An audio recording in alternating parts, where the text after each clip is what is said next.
Good evening and welcome to the September 7th South Haven Planning Commission meeting.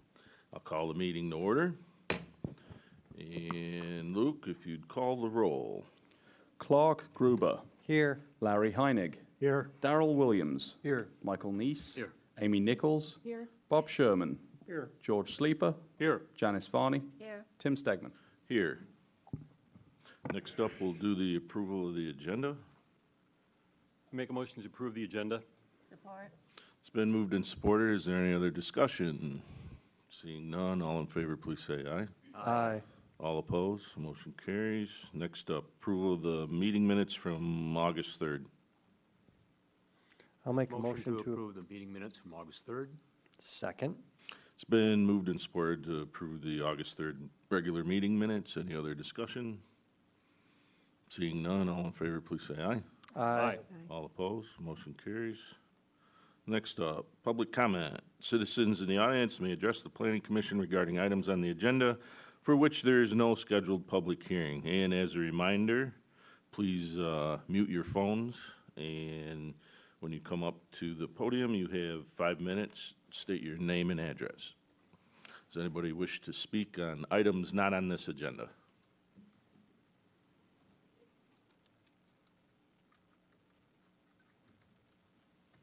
Okay, we'll move on. Unfinished business, we have none. New business, we have item 5, which is the Center Street Hale Block redevelopment. It's a PUD review along with a public hearing. Kelly, if you'd put up page 84 on the overhead, just as a starting location of what's currently there. And then I guess I'll have you give a brief overview and invite the developer up for any additional comment. Sure. Is this the page you're looking for, just to confirm? This is 84. No, not the 84 I was looking for. Let me look again. It was a satellite overhead Of the existing site. of the existing. Oh, it's 84-page agenda, that's why I wrote that. 71 or 72? Yeah, let me scroll. No, it's not 71, 72. Those are not satellites. Oh, I'm getting there. thank you for your correction. Where is it? That could be helpful. I think I know the one. Those are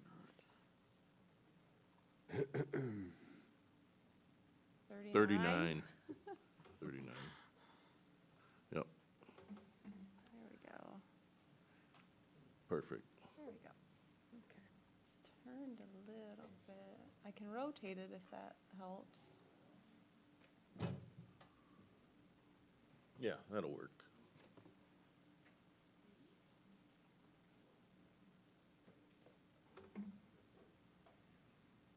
There we go. Okay. So our agenda tonight contains the final site plan review, PUD review for the Center Street redevelopment project in the Central Business District. This project was presented in April for preliminary site plan review. And just as a reminder, it's a mixed-use, multi-story PUD application. There are about 13,380 square feet of first-floor commercial and retail spaces, 29 upper-level residential units that will be a mix of for rent and condominium-owned units, and on-site main and second-level parking. The application seeks 3 waivers, and the first is for the overall height of the building. So currently, the maximum height permitted in the Central Business District is 45 feet and 3 stories, and this development proposes 61 feet and 5 stories. The second waiver is related to the grade on the ramp into the second floor parking garage. Our zoning ordinance requires a maximum grade of 10%, but the proposed is closer to 20. And the third waiver is related to the landscaping requirement. The ordinance currently requires 10% of the project area to be landscaped. That would be about 3,500 square feet. The applicants are proposing to add planters, some benches, streetscaping, and balcony landscaping, but The total proposed landscape area is about 1,500 square feet, so that's why they're seeking a waiver there for that requirement. As presented in the application materials, the benefits provided in exchange for these waivers would include additional housing and commercial development in the downtown, additional public restrooms, public art, activated alley space, extending the established downtown streetscape to the project limits on Quaker. Right now, the streetscaping does not extend around the corner onto Quaker Street at all, and higher quality building materials than would otherwise be possible. So the development team is here this evening. They can speak about the project and answer any questions that you might have. And as the chairman mentioned, we do need to conduct a public hearing. Okay, so let's have the development team come up and give us their synopsis of the project. I could do that. All right. Good evening, everyone. My name is Adam Locker. I'm the co-project manager of the Center Street project, representing Locker and Locker Properties, and also speaking on behalf of my parents, Randy and Karen Locker, who, in fact, have been proud members of this community since 1986 and have always been committed to making South Haven a great place to live and work. The work on Center Street redevelopment began about 2 years ago with the goal of creating useful and beautiful space in an area of downtown that has been left largely unusable while still existing within our standard zoning district regulations. That work began as we involved the city in 2 virtual stakeholder meetings that were initially held on May 17, 2021 and May 18, 2021. These meetings included participation from local business owners, entrepreneurs, active residents, DDA members, planning commissioners, members of the city council, and others within this community.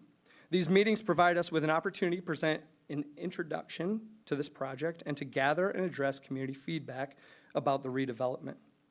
Additionally, we held an open house at City Hall on May 26, 2021, which was advertised by the city in the South Haven Tribune and on other social media platforms. We presented the project to about 30 attendees and together examined the site and discussed the project and its potential benefits. Feedback was taken from those meetings to create the plan you have in front of you today. Then, with the preliminary site plans nearly complete, we engaged with this commission in a preliminary site plan review to make sure that our plans met your expectations.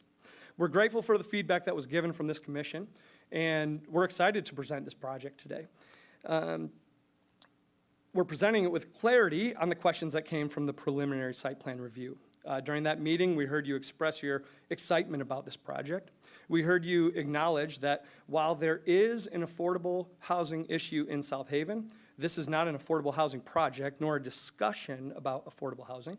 And we also heard your desire for large city benefit as a condition of the height waiver.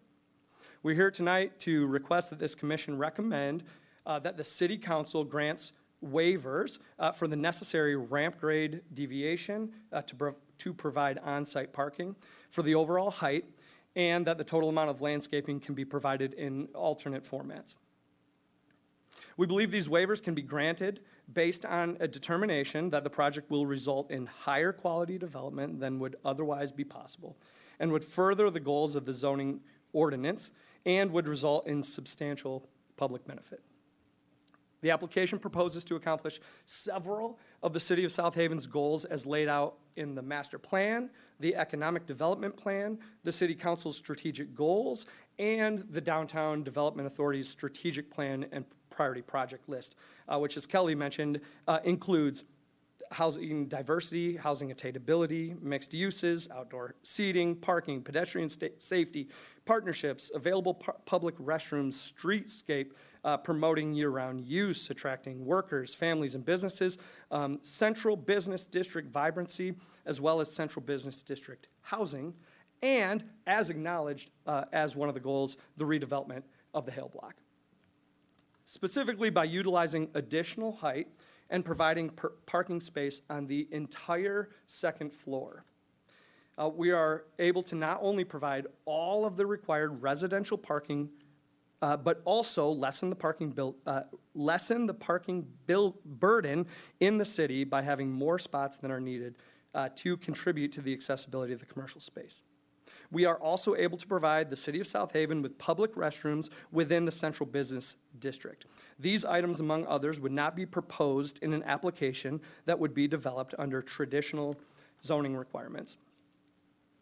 The parallel plan demonstrates that a development can be achieved that fits the requirements of the zoning ordinance without waivers. However, without the opportunity for additional residential spaces as a source of income, the project cannot support the added amenities that the community could directly benefit from, such as an additional city parking spaces, public restrooms, public alley activation, public art, or these lifestyle outdoor balconies. The construction material of finishes and lighting will also need to be reduced from an elevated level to a more economical one. Therefore, the parallel plan is not a viable option.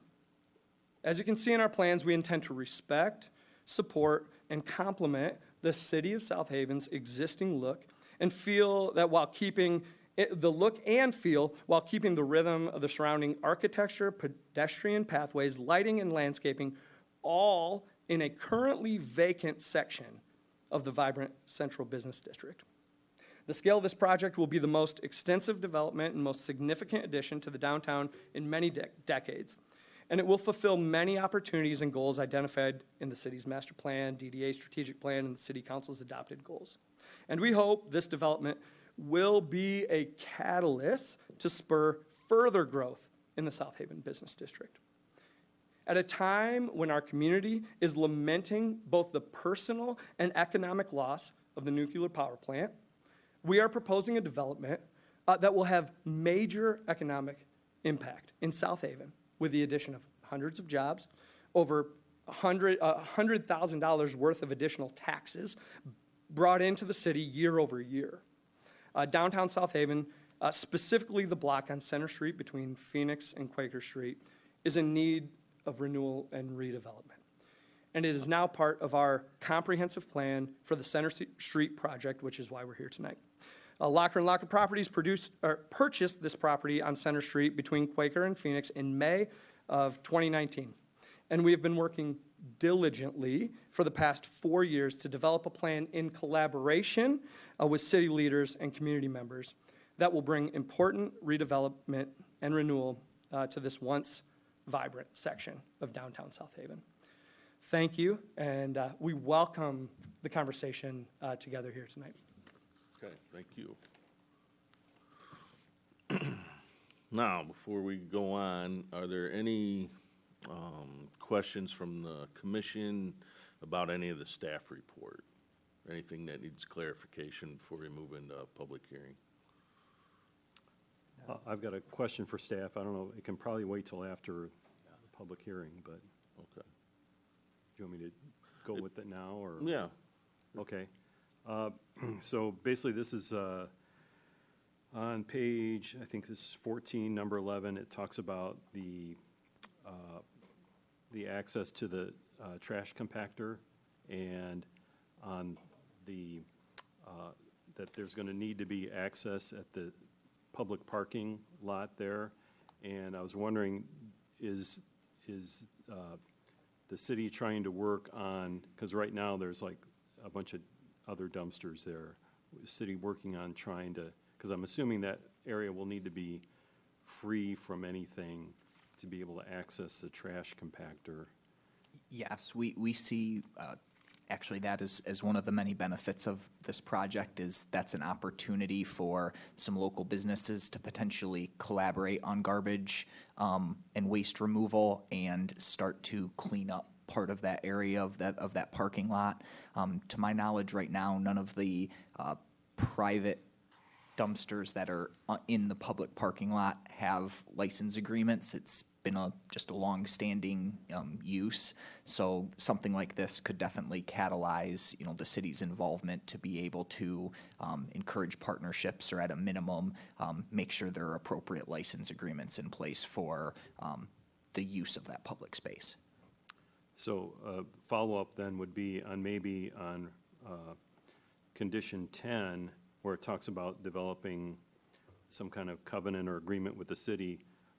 Should we also include an agreement with the city on maintaining that section of public parking free from anything so that, I think that don't- could be an appropriate condition. I guess my suggestion would be I wouldn't include it with 10. I would make it a standalone condition that, you know, if you ultimately decide to recommend this to city council, that, you know, that be something that need to get worked out.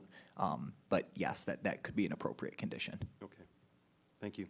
That's all the questions I have for staff. Okay. Anyone else? Okay, seeing none, we'll move into the public hearing section of this. And I did want to mention, for item 4, public comment, we did have a communication from Dan Agnello on the 29th regarding the ZBA meeting. And then for the other communications, I'll wait till we open the public hearing. So with that, I'll entertain a motion. I'll move we open the public hearing. Support. It's been moved and supported. Any other discussion? Seeing none, all in favor, please say aye. Aye. All opposed, the motion carries. Public hearing's open. The Planning Commission received 3 communications regarding this agenda item. One is Dan Agnello, Center Street redevelopment, opposed to height. Eric Austin, Center Street redevelopment, supports the project, and Sue Hale, Center Street redevelopment, opposed to height and aesthetics of project. So with that, I'll invite the public to come up to the podium, state your name, address. You have 5 minutes to address the commission. And I see quite a few people here. If I can just see a raise of hands, how many supposed to speak tonight or expect to speak? Okay, so if we can kind of queue up a little bit, stand up like in the last minute of who's ever at the podium, so I know who's coming forward next. That would help speed it up a little bit to save us some time. All right, thank you. Could I ask that that original picture be put back up of the lot lines? I think they said page 31 or something. 39. 39, thank you. Good evening, my name is Richard Lippett, and. Be sure to adjust the microphone. Okay, good evening, my name is Richard Lippett. My wife Elizabeth and I own the property at 511 Phoenix Street.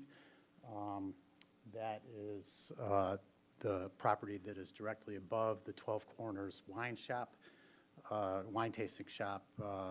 My property directly touches, if you look at the spot that says the word block on it, then the letters block are on the roof of our building. So our property touches the property. I'm here in opposition to this variance. Our property is 3 stories tall that we live in. However, the 3rd floor of our property is set back from the 2nd floor. So people that come by the street are often not aware that it's a 3-story building. When we purchased our home, we have a roof deck that faces Lake Michigan. That was the #1 thing that was listed on the real estate offering, was the Lake Michigan roof deck. I definitely recognize that a developer has the right to develop their property, and I respect that and I understand that. But the granting of this variance would be a direct devaluation of my property in a significant way. Before I even talk about this particular property, I would ask that the planning department, or that this board, take a look at this picture, and to the west of this property, you could see that large expanse of white roof. That is the Huntington Bank property. I don't think there's any question that, obviously, nobody on this board was ever involved in the development of the Huntington Bank building, but I don't think there's any question that that was a mistake, that that building was built. It's completely incongruous with the entire downtown area, And as a matter of fact, it's a 40,000 square foot building, which only 3,500 square feet of that building sits occupied now. And this community has had to live with a sort of what I would call, not blight, but an unpleasant piece of property in its downtown, something that's completely incongruous with the downtown. And that was a mistake that's made. It's not, doesn't fall on this board that that mistake was made, but you're now looking at another project that could be that type of mistake. I come from Detroit, actually a small community called Milford, and western Oakland County, and I serve for the last 10 years on the Downtown Development Authority of that city. And I don't say that in a braggadocious way. I more say that sometimes I hear things, but I think that one of the most important things that this board needs to ask is about, does this piece of property offer continuity to the downtown? Does it offer character? Is it congruous with what else is going on in the downtown? You're talking about building a building that is 5 stories, not 3 stories. I don't begrudge the developer the opportunity to build a 45-foot tall building. He purchased this property, he paid for this property, he has the right to develop this property. But to build, what is going to be a 65 or 70-foot building is completely incongruous with what else is taking place in the downtown. And I think that when you look at the development of property in a downtown area, what you want to look at, even before you look at the design, even before you look at the building materials or the quality or the streetscape, is the things that you really want to focus on, or it's my opinion that you really want to focus on, is scale and volume. And the scale and the volume of this project is wildly out of balance with everything else in the downtown area. It would stick out like a sore thumb, a 5-story building in an area where there are a few 3-story buildings, not many, there's a couple of 3-story buildings, but all of a sudden, you're going to put up this 5-story building. It so greatly exceeds that. So it would be obviously the largest structure downtown. And then what's going to happen? Money talks, and somebody's going to want to redevelop that Huntington building. 37,000 square feet of it is sitting undeveloped. Somebody's going to want to redevelop that. Are you going to put up another 5-story building at the Huntington building? Because that's what's going to happen. They're going to, and so, and then I would ask, and I don't know the answer to this, when was this elevator shaft put up? Does anybody here know when this elevator shaft was put up and under what circumstances? I assume there was a permit to put it up. Well, we'll find out later. Okay, Your and I would time's up. assume. Thank you. Okay. Thank you. Okay. And Kelly, until the next one comes up, maybe page 74 would be good to have on the screen at this point. Hello, my name's Amy O'Sullivan, 91 North Shore Drive. The reason I wanted to go after that gentleman was because I was involved in the development of his condo when he did that, and I remember his neighbors having to get their windows bricked up when he went to the 3rd story. So unfortunately, when progress and development happens, sometimes neighbors lose a view. It's just part of what happens during development, and I think that property was available, and if he wanted to buy it so he could keep his view, then I think that would have been a great opportunity for him. I'm a longtime resident of South Haven, a local business owner, and I also own a building downtown. I've reviewed this carefully, and I think the proposal for this waiver and the redevelopment project in general should be approved, and I stand here in full support.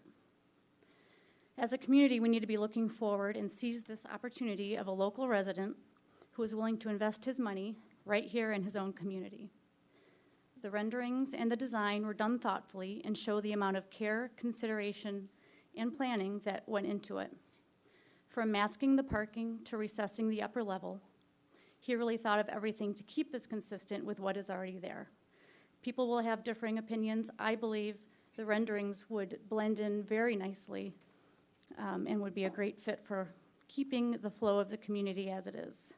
Randy has already proven that he has what it takes to bring a project like this to fruition. So I see no better person to take this downtown area and create something beautiful for the generations to come. Voting no on this project would be a mistake and deter any future investors from investing in this community. So tonight, please do South Haven a favor and approve this wonderful project. The sooner you do, the sooner you will be able to enjoy the benefits that will be added to our already thriving downtown. Thank you. Hello. Chris Campbell. I own Soha Surf Shop, Emma's Boutique, the Shoe Collective. I also own 518 Phoenix Street, across the street from 512.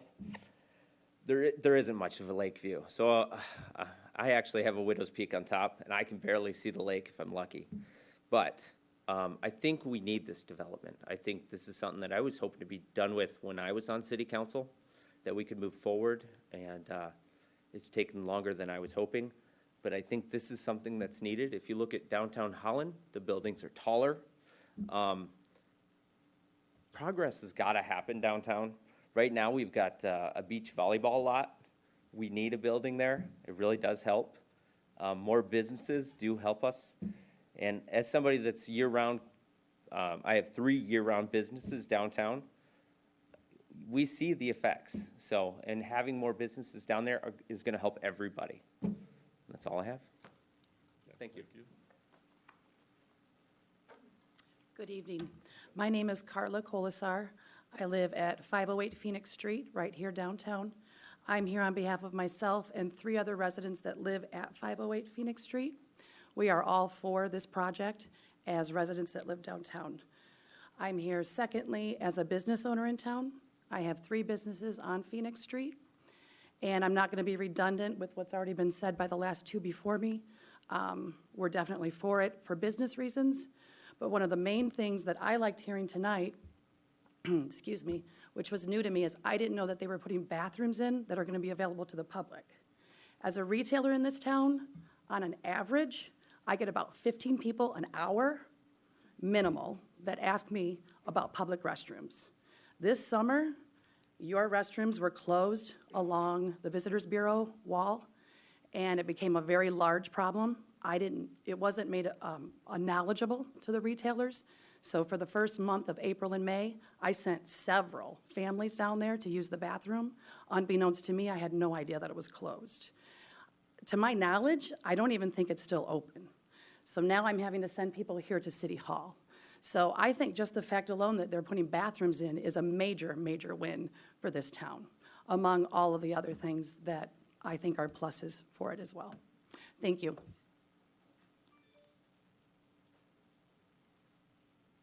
Hello, my name is Keith Kalinowski. I'm at 270 Oak Street. I'd like to see if we can have the developer do a run-through of the renderings as well as the initial map, just to show us not only the scale of the development that is taking place, but also to show us the details that will be used on the building, as well as how the parking is going to be masked. In this photo, it looks like this 4-story building is as tall as the 3-story building down the street. I'm wondering if that's just a perspective or if that is indeed the same height. So maybe we can get just more details on what this plan and what this proposal is all about. Thank you.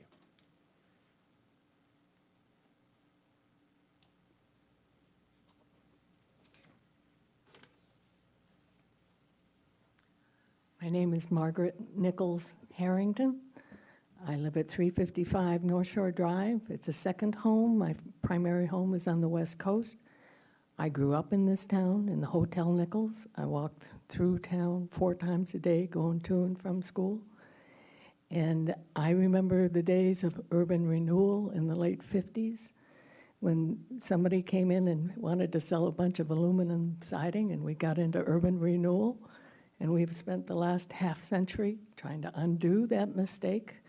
Mr. Hale was against that project many years ago, but he was overruled. And I just look at the aesthetics. I have nothing against the project, nothing against the whatever they want to do inside, but I just feel like the building does not fit into the historic buildings that have given this town its charm and its attraction.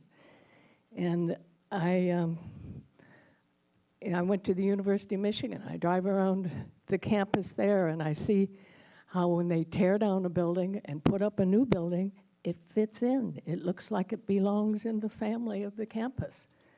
This thing looks to me like a monstrous freak. It does, I think they did a very nice job of redoing the apartments, the Hale Apartments on the corner. I think that's a lovely restoration. But this building just is so out of place. And when I woke up this morning, I was thinking, well, what's an analogy? And I spent a week in Paris, not too far from Notre Dame in May, and walked around Notre Dame a lot, because I love that church. I'm not a religious person, but I love that church, and it's really the heart of Paris. And right now it's swaddled in scaffolding, and they have spent years and billions of dollars to restore what was there. And I'm thinking, suppose they had torn it down and put in a mega church like they have in LA. It would kill the spirit of Paris and the love of Paris. And that's sort of how I feel about this building, which I just don't see where the aesthetics really do fit in with the rest of the town. That's it.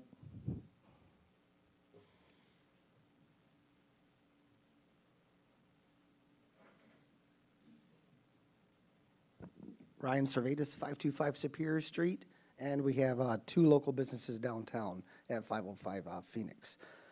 Tonight I'm just going to read off this so I don't miss anything. I'll try not to read too fast, but who will start? Randy Locker and his family have a long local history of successful South Haven projects that have been enhanced our community and local businesses, and even has restored a South Haven historical building as Hales, as we've all known, and a much-needed commercial residential space they brought to that. It's rare to find a local person who has the means to take on such a project. It's even rarer still to have a person who wants to put their money back into their downtown. It is a once-in-a-lifetime opportunity to redevelop a section of downtown that is completely vacant, that will include parking for residents and the public indoors, taking vehicles off our crowded streets. Never have we ever had this opportunity to redevelop a whole large section of downtown that can benefit both housing and a much-needed vehicle parking. If we lose this opportunity and our local citizen, Randy Locker, decides to sell it, it'll definitely go to a large development corporation, most likely out of state, company from California, Illinois, elsewhere, and that would mean forever moving forward, our corporation would be taking a huge amount of our money out of state and have control of such a large portion of our downtown that we won't ever get back. 3+ years is a very long time for someone to carry the debt waiting on a city to give an approval to rebuild what is needed downtown. Add in that the entire floor will be used for parking and development on the second floor for the much needed. The whole floor, I think, should be given right there for the variance, just because we're getting that. It's not housing, it is for parking. It's time we fill in the missing portion of our downtown with a great project that honors our history and takes us into the next chapter of beautiful South Haven, and this is a project that will actually get us there. I hope you support this project and can move it forward tonight. Thank you.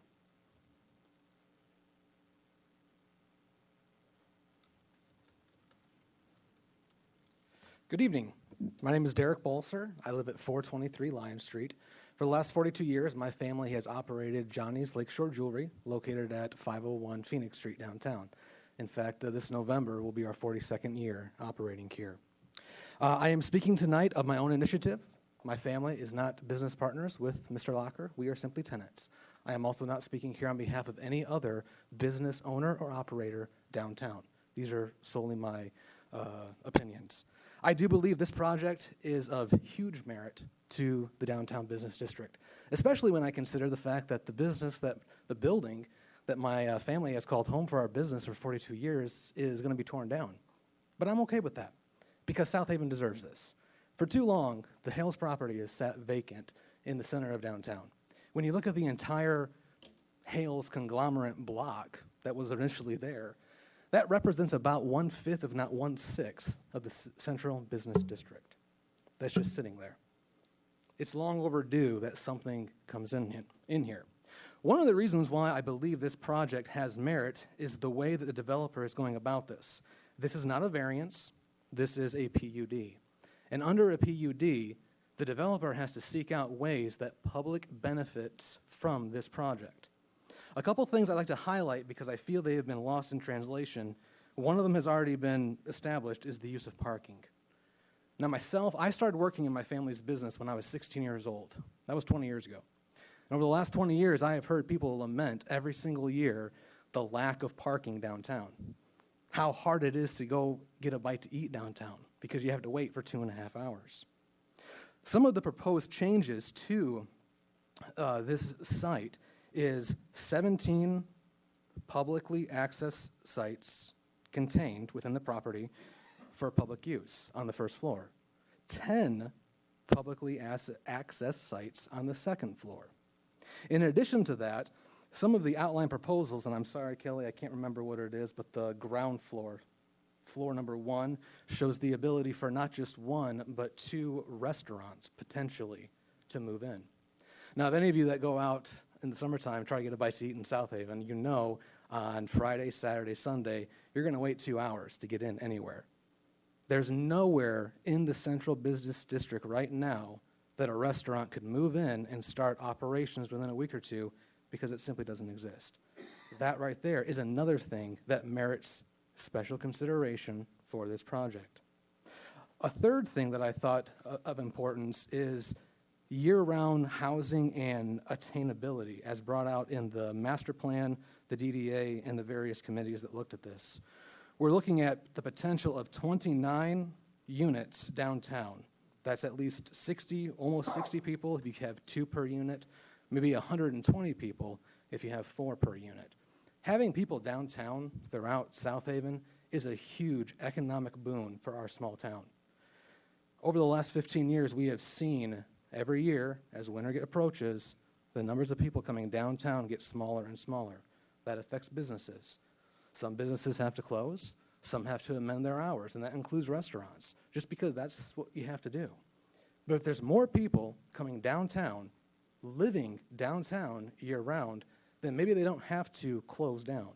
Maybe those businesses can afford to keep those staff members on hand. It really is a win-win for everyone. The last thing I'll say is this. The Hales property has sat vacant for over 10 years. It was bought. Some of those buildings had to be torn down, but it's a huge hole right now in the center of South Haven. My question for just rhetorically thinking and speaking is this. If not now, when? How much longer do we want this hole to exist in South Haven? I fully believe in the merits of this project. That's why I think it deserves special consideration, and I thank you very much for your time.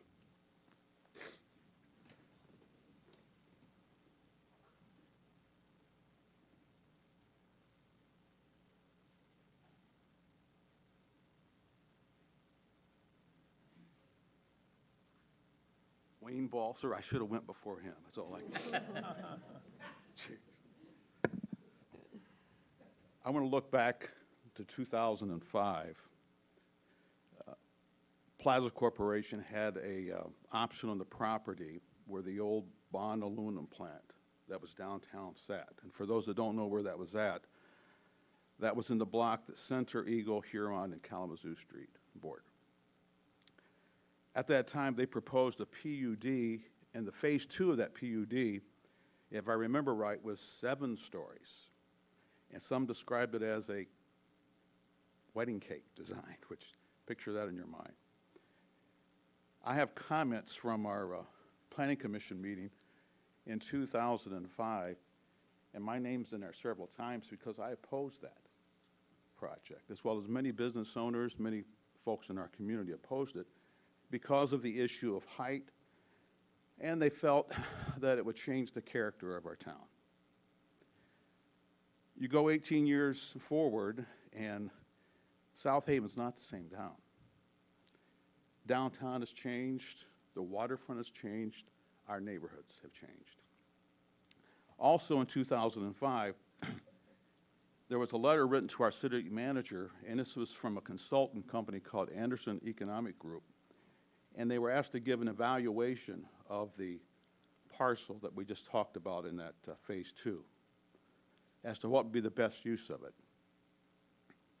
And the letter stated to the city, we strongly believe that additional residential units are the best option for this site, and that additional parking in this location would have little to no economic impact on the downtown. In addition, privately owned residential units would also contribute to the local tax base, while city-owned parking would contribute no money through taxes. Well, the recession came, Plaza Corp pulled out. The city decided to develop that into the parking lot that we have now, thank goodness, and plus parking, or plus the public restrooms. And the parking lot, I actually saw a tractor parked there tonight too, so thought I'd mention that. The PUD that we're talking about, that Randy's proposing tonight, and is before the commission, will have privately owned residential units that will contribute to the tax base. But it will also have privately owned parking that will include the net public parking spaces that we've already talked about, and I believe those will contribute to the tax base also, because it's all private owned, not publicly owned. The 30 spaces do not even put a dent into what we need from July to September 1st in the downtown. But it is a significant amount when you compare it to what the city worked hard to add to the Center Street project in 2019, which I think netted about 5 additional parking spaces. In 2005, I was not in favor of the PUD that was presented at that time, but I am in favor of what is being presented tonight. The character of South Haven has changed over the last 18 years, and it will continue to change.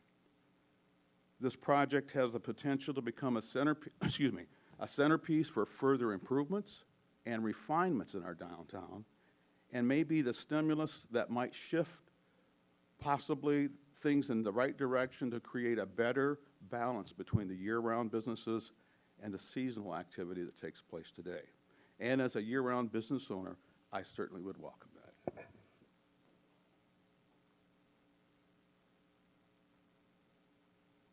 Anyone else?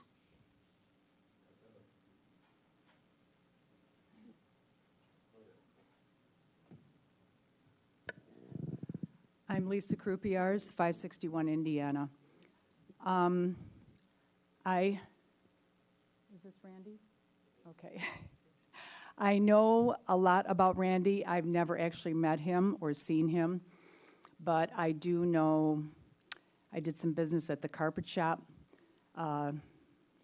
several years ago, and again recently, and Chris Call gave me his whole history of coming here and establishing his outpost from Kalamazoo, and he has been very generous, very kind to our community, and we are very fortunate to have him.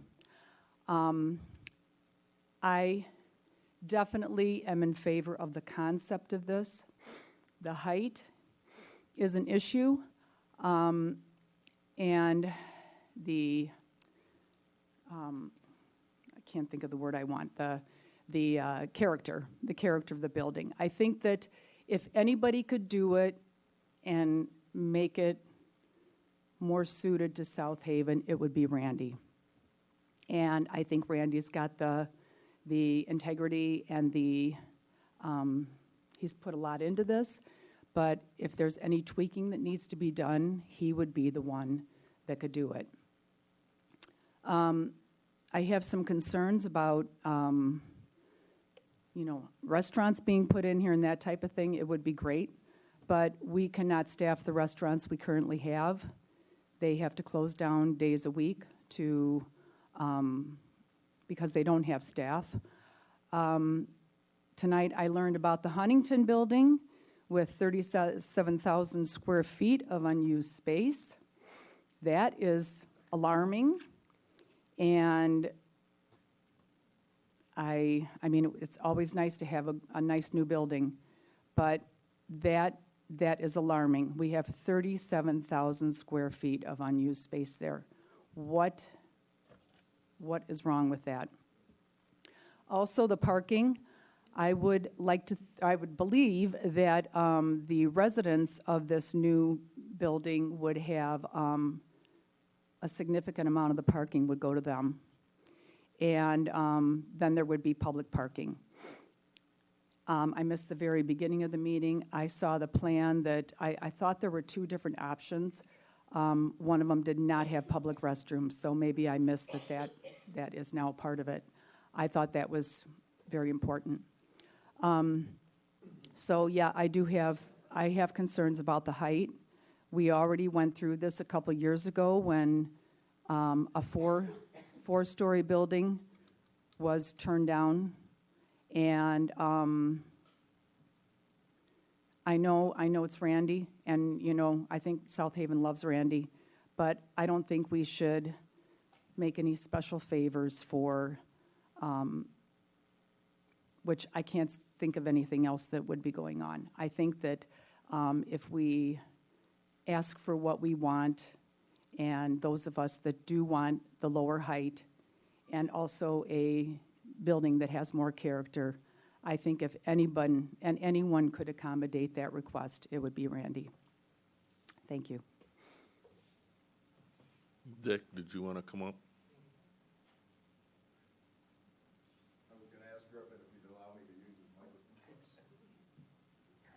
Something about big podiums that mess up a guy that's sitting down and standing up in my case. I was going to start this by saying in full transparency, I wanted to mention that I lived right across the street from the Lockers, Randy and Karen, and that through a fan club, I'd be probably the president. But I think right now that I wouldn't have a chance to do that. So because of that, I had to do my due diligence. Some of you know that I talked to a lot of people about this. Ever since Randy was over talking to me about what he was going to do in this area, if he got it, I started thinking, gee, what do people think about it? I felt I needed to do that because I understand, because I've been in your position before, that you have to understand that you got to move away from your personal feelings of people. That's part of it, but that can't be the final thing in a decision you make. I found a lot of people that had the issues that you present today. I looked at the details that were presented here. I was impressed by the fact that they went out to the community and had these several meetings to show their plans and get some feedback. I respect the concerns of all the people I talk to, and they don't all agree with me, and I understand that, and that's all right, because that's what we're all about. We've got to get out and talk about this and then find out what's the best. So what's the value of all this? You've heard about jobs. Construction jobs, certainly, but there's going to be other support staffs and many other jobs. We need jobs. Obviously, we talked about that. We talked about the idea of a local developer. Much of my career was spent with the construction industry, and I knew a lot of the developers and a lot of the builders. And one of the things that I always looked at, if you can find somebody that you know about them, you know their history, you know what they do, and you can work with them, get them in your community and work with them. In this case, we've got a developer that's part of the community, which makes it even better. And I feel that they have the respect for the community and be able to do that. This is all part of my decision on this. This is the best opportunity that, and you've heard people talk about this, for a major project on this site, because it's a local person. I can only imagine what other people might do, come in here that would have a different idea and make even a larger building, or maybe doing nothing. I think the public parking and bathrooms are tremendous. It doesn't matter whether there's just a few park. Anything we can get along that line is of value to us. The tourist industry. I'm a year-round resident here, lived here. We've had property in town since 1956. I have seen some changes. There was a round circular bridge going over the Black River when I first came here. And in fact, the place where Randy has his house, that was a horse farm by that Horan's had. It was wonderful. It was beautiful. My kids loved it. But that was change, that was change. But this is a tourist industry. It's a tourist industry. And I have to understand what that means. tourists come here. A lot of people come here. And there are times that those of us go downtown, we don't look at anybody that we really think we know because they're all out of town here. But that's our industry. They're spending money here, and that's part of it. I believe that we need to build a dynamic downtown. Now, that may not be the downtown that we've had before, but I think it's a downtown that accepts some change. And this project is certainly not what has been down there for years in the past. It's a different one. It has to be looked at on its own merits, and I think that's what we're doing. I think we have to understand the townships are in the competition with us as well. You watch what the South Haven Township has been planning and the thoughts that they might have for something like this coming in a township area. In fact, I talked to the director of the Planning Commission in South Haven Township, and he says, yeah, I hope they go along with this. We need this kind of thing. It helps us build, all of us build. We are a destination area now because of projects like this. Go into the Michigan Maritime Museum, and it's unbelievable. It is being filled all the time. It has some of the most wonderful exhibits in there. It is a destination. I've always said it's not the South Haven Museum, it's the Michigan Maritime Museum, and that's what makes it important, and they're building their place here. A little thing like the Shout fireplace also is going to be good for downtown, and I think that helps build the character that we're talking about here. We are a port city.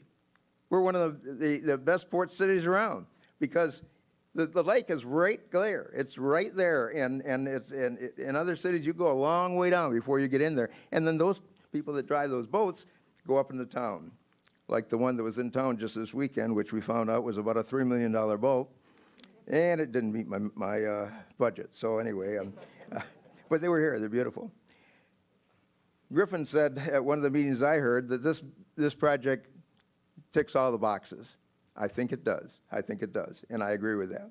I think it'll help attract professionals, and I think it'll help. One time when I was on the Planning Commission, we had the master plan, and my time is up, and so all I'll say is we talked about the fact that the hospital area may someday be a conduit for more space there. So for all these reasons, obviously, I'm supporting the project, and I thank you very much for the time. Okay. And I turn that instead of turn it on. You teach me how to run these things?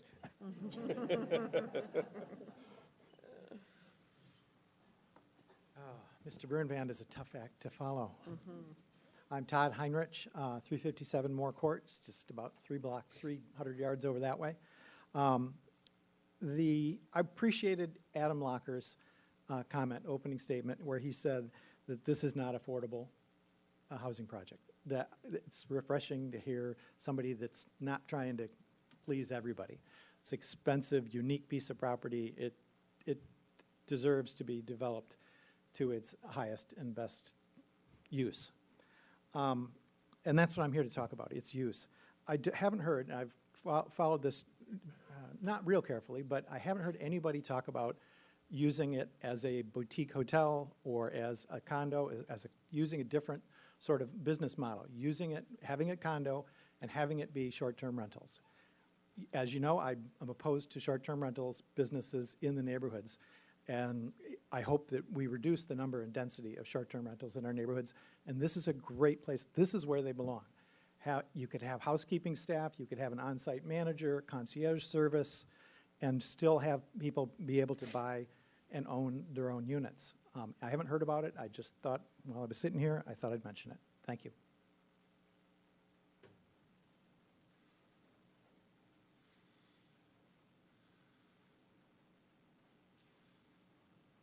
Good evening, guys. Scott Whiteford, 5375 Parkview Lane. So I'm actually really excited because Miss Nichols is over here, but I'm the owner of Historical Hotel Nichols. So, yeah.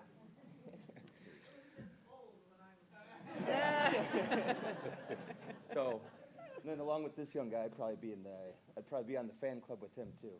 So, yeah, I think you do a great job, Randy. So, for me, I obviously love old things. I love getting into somewhere and restoring it. The average building that I own is about 100-something years old. That is my jam. I love it. It is just me in a nutshell. the apartment building down the street from here. I was the guy that did the community garden as well, because why not?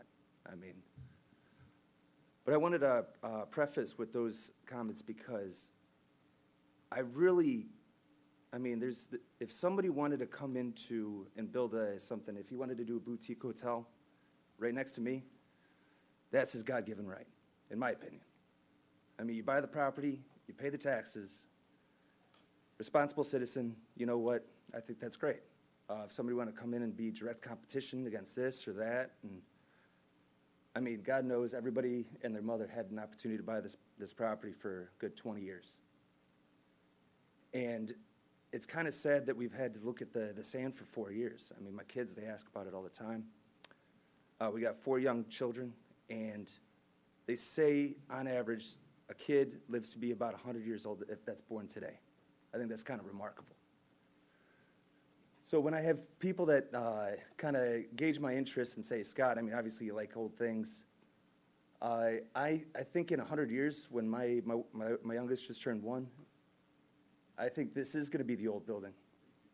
I mean, it is what it is. I mean, it's built right. The buildings that I have, they all have great bones, and I'm able to save them. And sometimes you have to have a modern twist on an old building because you know what? Those materials are just not available.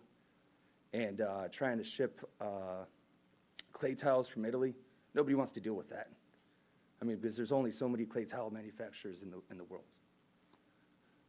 So I just wanted to say the blending of the historic and the modern, I think, is the future of any downtown.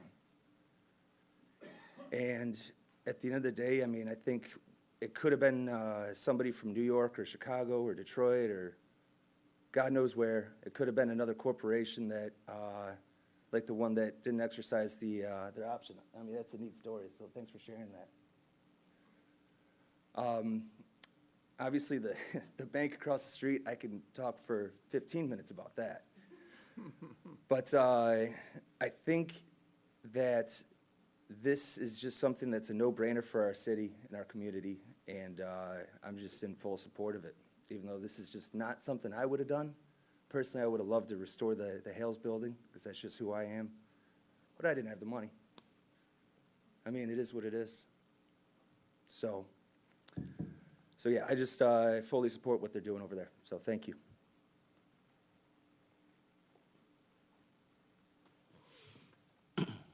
Anyone else?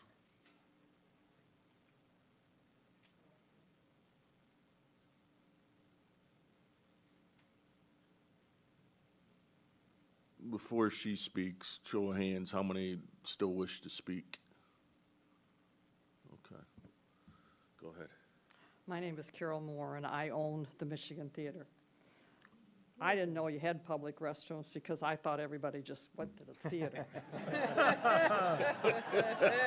had no clue. Anyhow, the only concern that we have, of course, is always parking. Even though the condos on the other street, they provided the parking, where do your guests go? You know, they take the public's parking space as well. Parking is a huge problem for us. And, you know, how do you control that? I don't know. I have no idea. And I thought, too, the garbage thing. Man, I could get rid of all those dumpsters. But, yeah, I think, you know, we need to do something about that. But I think the project is a good idea. I don't know about the height. You know, I would imagine my theater's probably 6 stories high. I have no idea. By the time I get to that upstairs booth, it's pretty high. But it's, you know, it probably is what it is. But yeah, but I just wanted to say that I think anytime you get somebody new into a community, and this isn't a new guy apparently, but he does always park the wrong way on that street. Just heads up.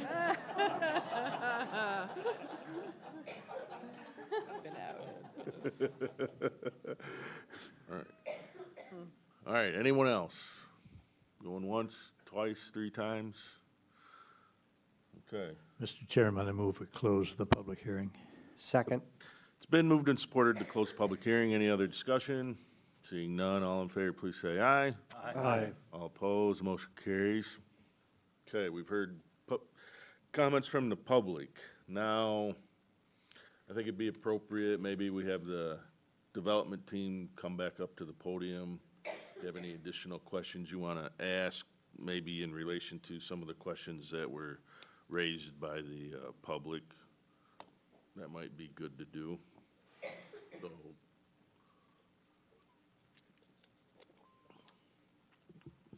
and I've got a couple, I'll start us off, and maybe it'll be easier that way. So, one of the items was when you mentioned hundreds of jobs. Maybe you want to define exactly what that means.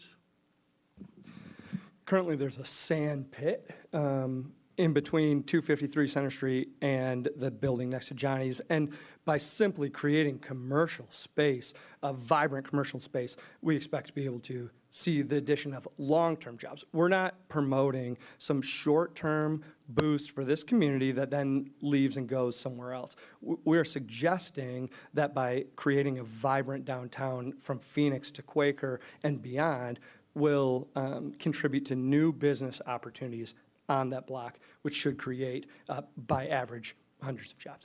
Okay. And then Kelly, if you'd put up page 78.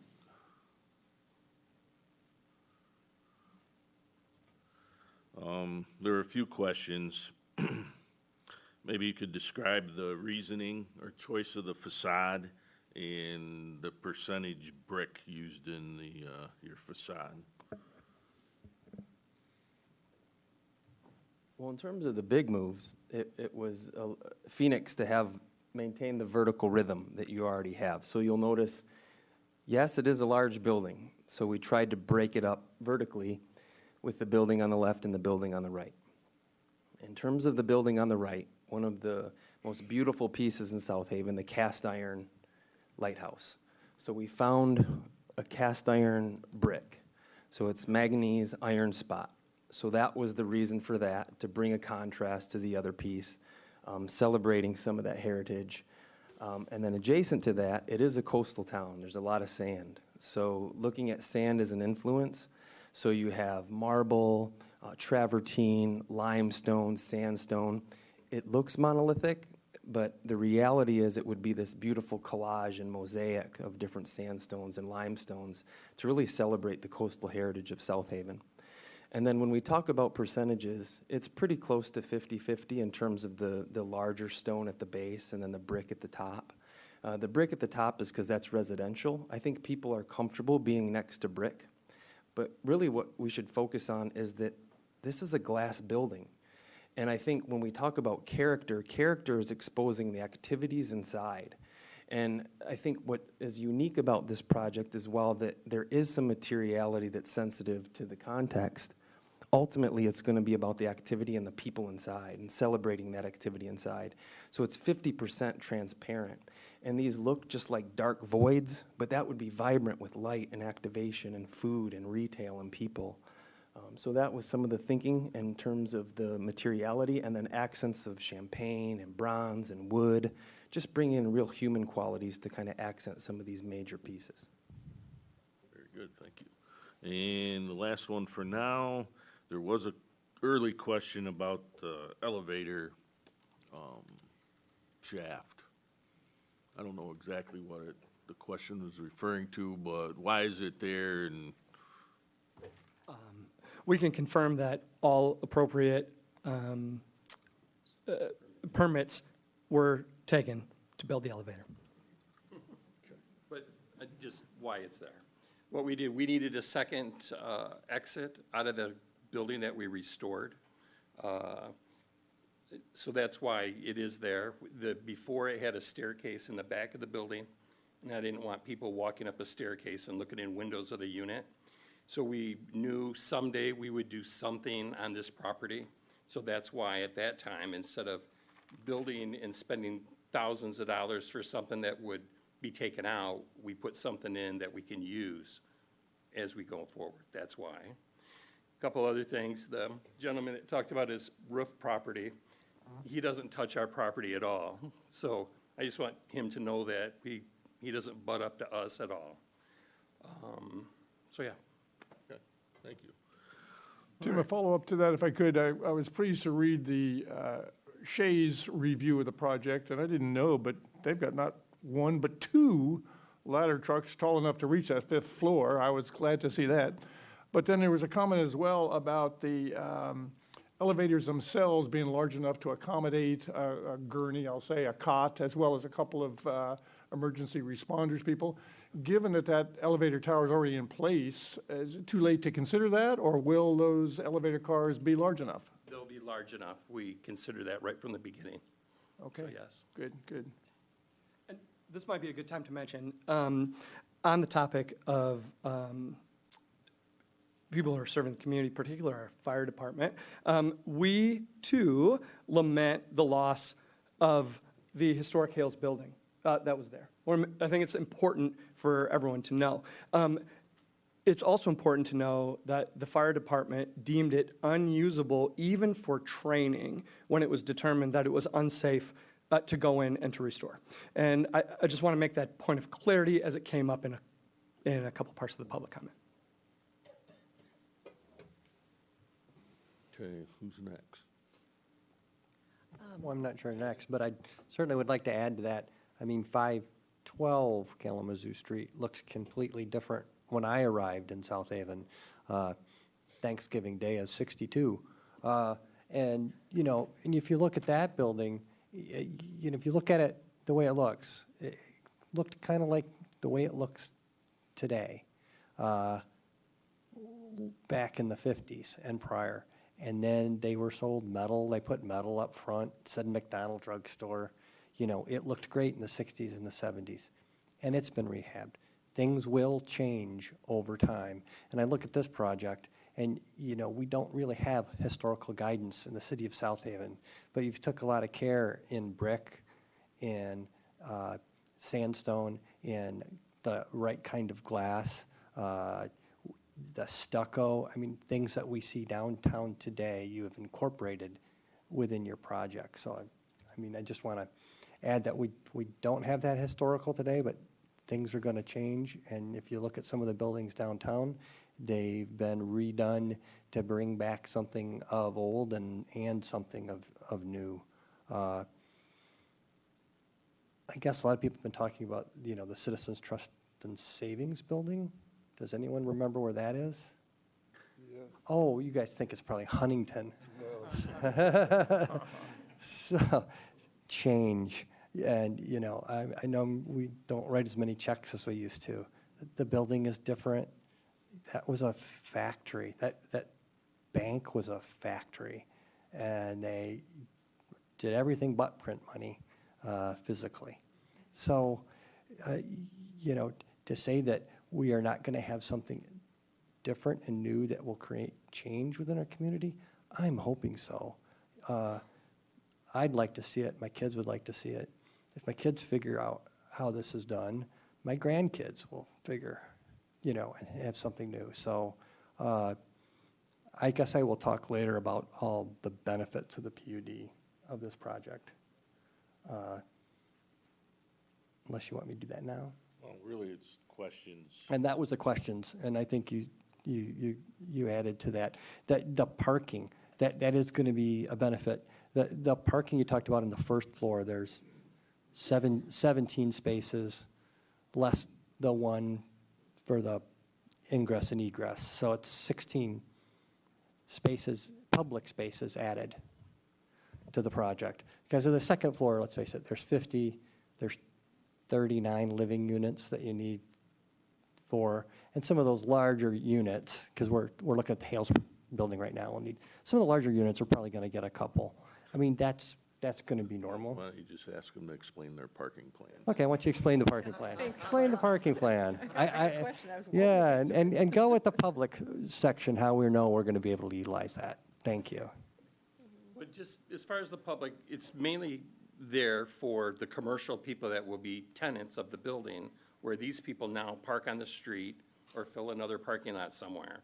We'll have spots for them, you know, in this public space. So that's what we're trying to do. We're trying to take the growth of what we're going to cause here in South Haven and put it under our roof instead of under your roof. So that's- employee parking? Yeah, like employee parking, people that work there. and So it will be open to the public, or will it just be for employees of the building? It will be for the people who work on that block, is what it'll be for. Okay, let me say that again. I don't work in that block. Can Yep. I park there? Is it public Well, or is it private how to get parking? into some of it, there's going to be some of it that will be open up mainly on weekends for valet parking for hopefully a restaurant that will be going in there. So yes, you could be parking there. But just to pull in and park there right now, we actually don't have that all figured out. We know we have extra parking, it just doesn't know where it's going to go. So page 46 where it says public parking spaces, those are not public parking spaces. Those are parking spaces Well, you're going to public- control. Right, well, it's on my property, so yes. Yeah, but I meant, you said they're public. They're not public. I think a way we can try to clarify is, so when we talk about a public parking space, we have public, i.e. in a city parking lot public, where there's no restrictions at all. You also have public parking for a private business, so think a Meijer parking lot. If you're going to go and park and use that business, you would have the opportunity to park there. They're contemplating commercial businesses that are going to have customers that would have opportunities to use those parking spots. Okay, so those will be open for all the customers to use, Correct. not employees. Employees would have to find spaces elsewhere, like downtown. Okay, I wasn't sure when you said employees. Okay. I have a quick question. It kind of deals with that. The 20-degree ramp, a question from my house for my husband. He wants to know, has that been tested on cars, i.e. how fast can he go up that ramp without damaging his car? 36 miles an hour and your bumper will hit. We're But going to take 10 off of the top of that for him, right? Yes. we, just so everybody knows, the reason we're looking for a steeper ramp is so that we can have full activation below the parking. If we conform and have a 10%, we'll have head height issues. We have been able to reduce the slope from 20% to 16%, which you'll find in most mixed-use developments is very doable. And we've also incorporated an 8% transition strip in front and in the back of that, so it would be very comfortable. I don't know how fast you could go, but we reached out to several parking deck consultants. We've gotten written recommendation from Walker Parking Construction that does parking all over the country, that they would be very comfortable with an 8% transition slip to 16% to another 8% transition slip, and then onto the second level of parking. And to reaffirm that as well, for the Planning Commission, we actually got a note earlier today from their team's engineer who wasn't able to be here, really confirming that same point, that they reached out to consultants who specialize in the building of parking structures, because find out it's quite a unique construction, and just reaffirmed that their professional expertise, that they have no concern about the proposed slope being appropriate for this use. Awesome, thank you. Janice? Yes, I have a question for the gentleman who was talking about materials that were being used. And I was really pleased that a lot of thought went through that, because as I was looking at it on the screen, as I was trying to visualize it, because it came across so white on my screen, that it was reminding me of the Radisson Hotel in Kalamazoo. That sort of sticks out like a sore thumb on that corner and does not at all attach itself to the main street of Kalamazoo. So that there will be some texture, that there will be some play in the color, and the vibrancy, as you talked about, of those who are living in those units. My experience, though, sometimes, especially going by Central School, the people living in those units generally have their shades down most of the time, so you don't see necessarily the vibrancy of that activity there. Have you considered a darker hue for all of this, so it doesn't quite stand out like, you know, something from Miami Beach. Kelly, if you don't mind going maybe forward on some of these, because I think what we have in our favor is the depth. Randy and Adam are giving each, just go down to the sort of the end of the rendering. Page 78 maybe. 83 is the last one. Yeah, that one was good. So I think what we have in our favor is in terms of the shades is Randy and Adam have given each tenant a massive balcony. So just depth and shade and shadow, like that alone is going to, the Radisson's flat. This is 50% of this building is set back 12 plus feet. So you can imagine going by and feeling that. But just for an example, compared to white, you know, these limestones and travertines, these will have different veins, different cuts. There'll be different depths in terms of how they're applied to the substrate. So just that texture alone will dance and move and shade and shadow. Oh, sorry. I don't know where to restart, but what we love about it is the depth of those balconies to help alleviate that concern of just a massive sheet of facade. The Radisson's flat. Even the windows and the metal panel, it's all flat. Here you have the solid substrate, sort of proud, and then you have those balconies set back. So even if tenants decide to pull their shades, there's still these balconies with vegetation and patio furniture and wood ceilings. You know, it's not rendered here, but the development is the rendered ceilings above each balcony. And then we've brought in these materials, so you can see next to my white shirt, they are very soft and warm and flat, so they'll absorb that sunlight. But it's really smart because if we go darker here at a western-facing facade, we're going to deal with solar heat gain. So having, you know, depth and a lighter material to bounce some of that light, we're using the depth in our favor to alleviate some of that concern, as well as a material that really fits in the context and then helps with that solar heat gain issue. Well, I do appreciate that around the corner, next to where Johnny's was, or maybe part of that, you did incorporate a darker color. Yep. And that, I think, did bring in the next buildings. So that sort of was brought into this. But then this just sort of stood off by itself. So that's why I was wondering if some darker bricks could be incorporated somewhere in there, so it does actually bring your eye all the way around, and it doesn't stop at that one place. And I like that you incorporated that one unit there toward the brick. But then all of a sudden, we get to this again. So if somehow that design could, so your eye would follow it, so it's not just a blast of, you know, light color. I see. So bringing that rhythm on Phoenix around the corner and looking for that, I think that would help. I can certainly see that. And again, I think our intent was that as a pedestrian, every time you pass by a vertical element, what you see in the window next to you is going to be different based on the tenant.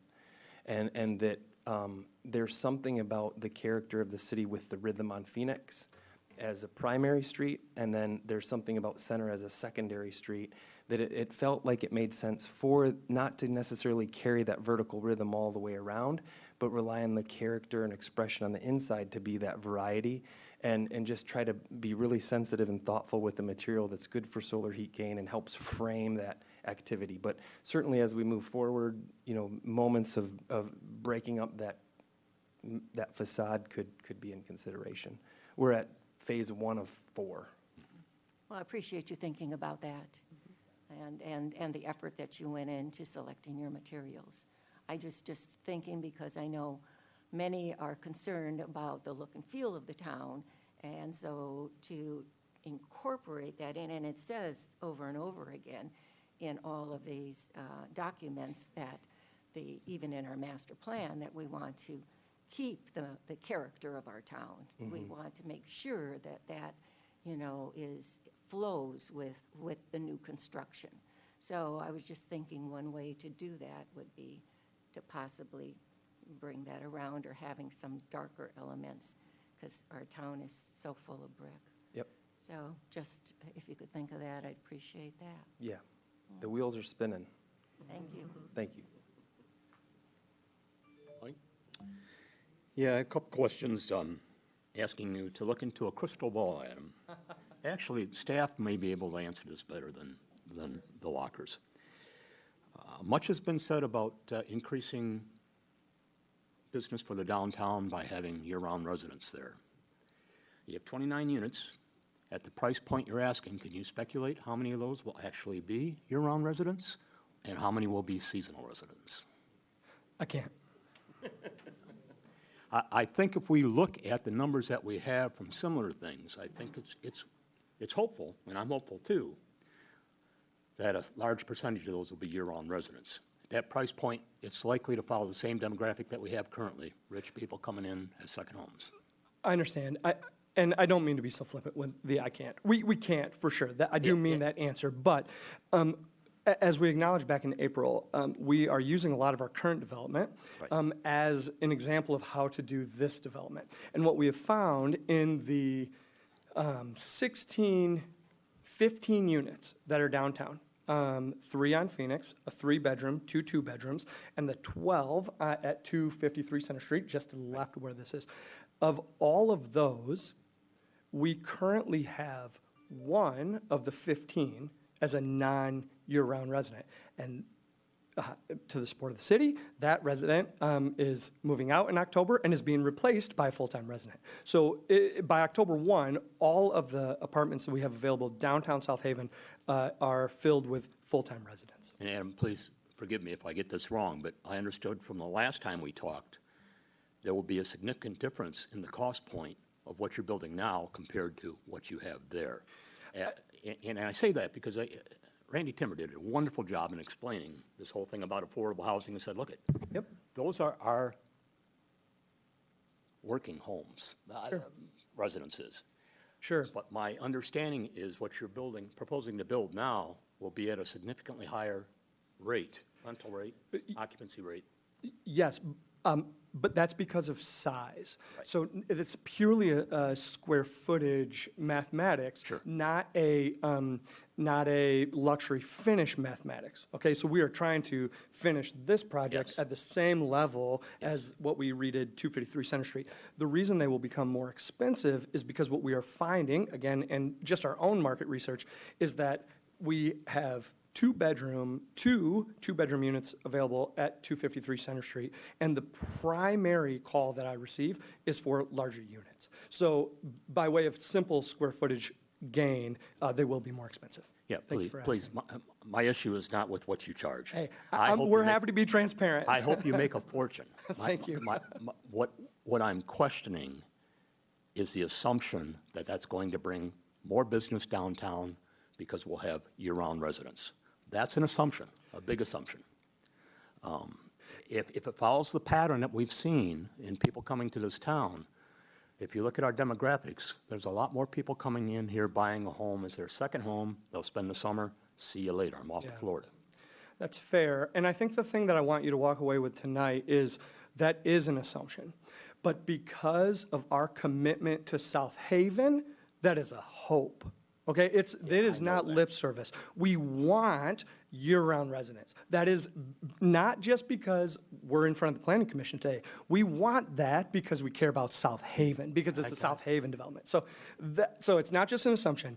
It is an assumption, but is also for us specifically a hope. Yeah, and Mike, Adam, there's no question on that. Thank you. Again, in our prior meetings, your father really impressed me with his vision of what he hoped for. Me too. He hoped for people like you, like your sister, young professionals, to find a vibrant place to live in this city. That's right. That's fabulous, and that's a wonderful thing, and we stand by that. This is not a question about whether we approve of the lockers or not. If you want to put this on my lot on 509 Fruit Street, go ahead. Love to have you. But we do need to be concerned about change. I've heard a couple things tonight, and now I'm addressing my fellow commissioners. It is what it is not true. It is what is planned. We can have a community that's developed by design or by default.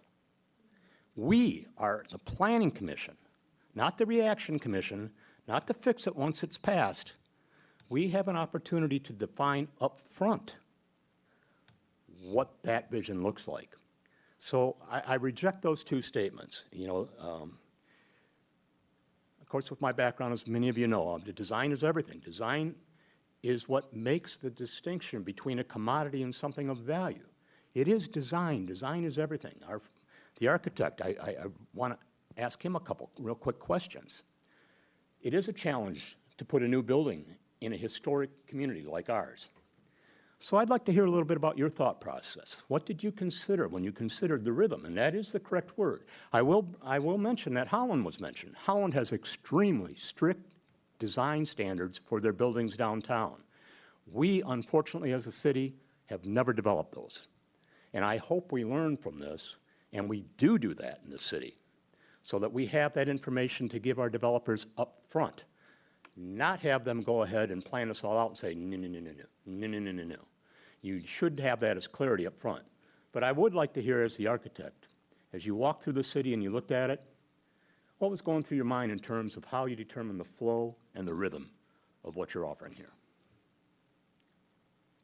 Well, I think the biggest thing is hanging out downtown with my wife, walking around. We felt like there were two zones that were disconnected. That's true. We felt really comfortable moving along Phoenix, and then there was never a comfortable moment to connect to the river. They're disjointed, and we felt the best way to connect them is with people, not architecture. So how do you let people connect zones? You make transparency to expose what they're doing and what they love. Mm-hmm. All right, fair enough. Thus the windows, thus the glass. Yeah, thus this side. And you know, even as an architect, we have our own thoughts and ideas of aesthetic, but we also have a client. And Randy guided us on, you know, the style and character that he was looking for. And we felt like it was more of a classical rhythm along center that could expose the activity of the people. But you'll notice that on Phoenix, it was more of an architecture that kind of does its best to fit the character of Phoenix Street, mixed with material, mixed with setbacks and windows and activity. And I guess the last point that I'd like to make is downtown is the soul and the face of the city. It's our brand. That's why people come here. I would dare say, and my fellow commissioners, not my fellow commissioners, staff disagrees with me on this. If ever there was a case for a model, this is the case. The renderings were fine, but the renderings don't give you a sense of perspective. I mean, anybody that's been on vacation that looks at the pictures of where they're going, and when they get there and they see the monuments, it's like, whoa, that's not what it looked like. So even the best 2D rendering was what I think we had. We didn't opt for 3D rendering, as I understand. But even with the renderings that we've got, as you come into town, your eyes are going to go to that top story, even though it's recessed. I love that from the street side view, but we're talking windshield view. That baby, especially if you look at the rendering from the river, looking back up into town, my goodness, it's big. That's not saying it's bad, but it will change the character in terms of what people notice about this town. I would argue now much of our literature that we send out, and we're so proud of being the loveliest city in the United States, is all about charm. Now, I can't measure charm. I can't tell you how to build charm, but I know it when I see it, as many people will. So my thing is, for your children, protecting the integrity of the charm this town has, which also, by the way, has a direct connection back to an economic return in tourism. I love the way the building looks. I think it's a beautiful job. I still have questions whether it belongs at that corner. I could see that in Troy, Michigan. You know? Okay, I could see that in Milford, Michigan, for our Milford resident back there. Now, wait a minute, you leave Milford alone. Can I pick a city? Can I just say something Sure, about charm? please. You talk about charm, and let's look at the three-story building on Phoenix that's boarded up. Is that charm in your city? No, you're absolutely right. But I do look across the street from where you're going to be and say, if you ask people what's the most recognizable building in South Haven, it's Clementine's. And that was, again, you're not doing a restoration, you're doing a new build. That's an entirely different story. Well, I took a corner, restored it. That corner really should have been tore down. I would have been able to build a building for less money than what I did to restore that building. And that was a nice building. We were able to tear off the aluminum, the stuff that was on the front, to bring it back to a look. But, you can't do that with everything. Just like going down that street, you can't just take something and try to make it work, especially the old buildings that were condemned and ready to be torn down by the city. Absolutely. So its charm is obviously in the eyes of the beholder. And you look at your downtown right now, and you get buildings with boards on them. Nothing's been done for years. That's disturbing to me. Yeah. I'll stop. No. And again, I'm not arguing. We are a planning commission. I'm raising points for us to consider. And the truth of the matter is, this building will change the character and look of downtown. That doesn't say, it may say it's going to change it for the worse, but it's definitely going to change it. And we need to consider that and consider whether that's something that we're amenable to. I think that, again, I wish you well, and I hope this thing goes. I look forward to it. I trust your design. All my flooring in my house is based on your design.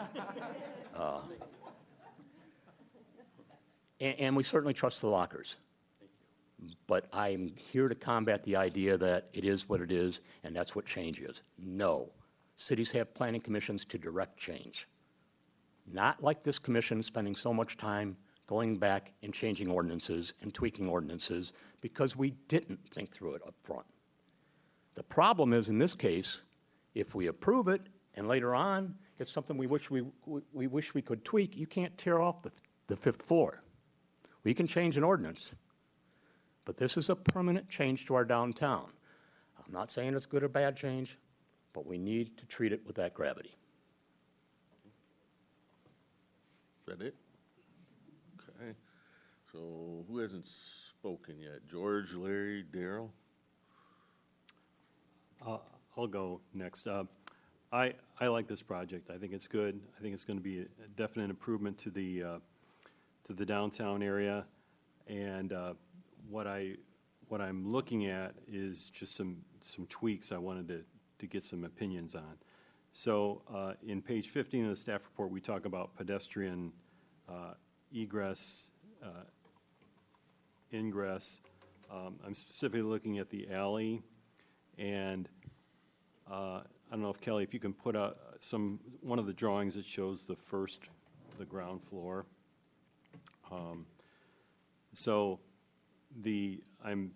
I think part of my question was already answered because the 17 spaces that are on the ground floor, it sounds like a lot of that pedestrian traffic is going to be going into the commercial areas in the ground floor, which means they're not going to have to go through that alleyway back to Quaker Street, which was one of my concerns. I'm worried about traffic flow on that alleyway with pedestrians also trying to go out through Quaker Street.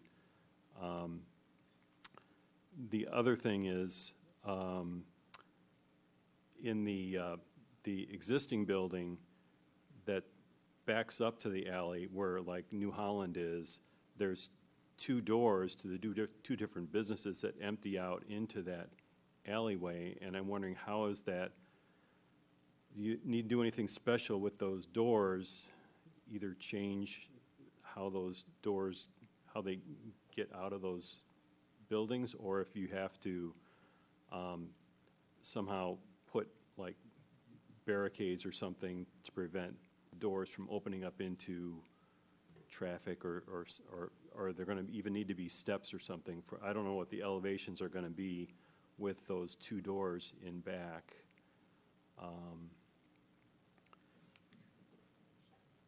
Some of the massing that is represented on the page is not just the building.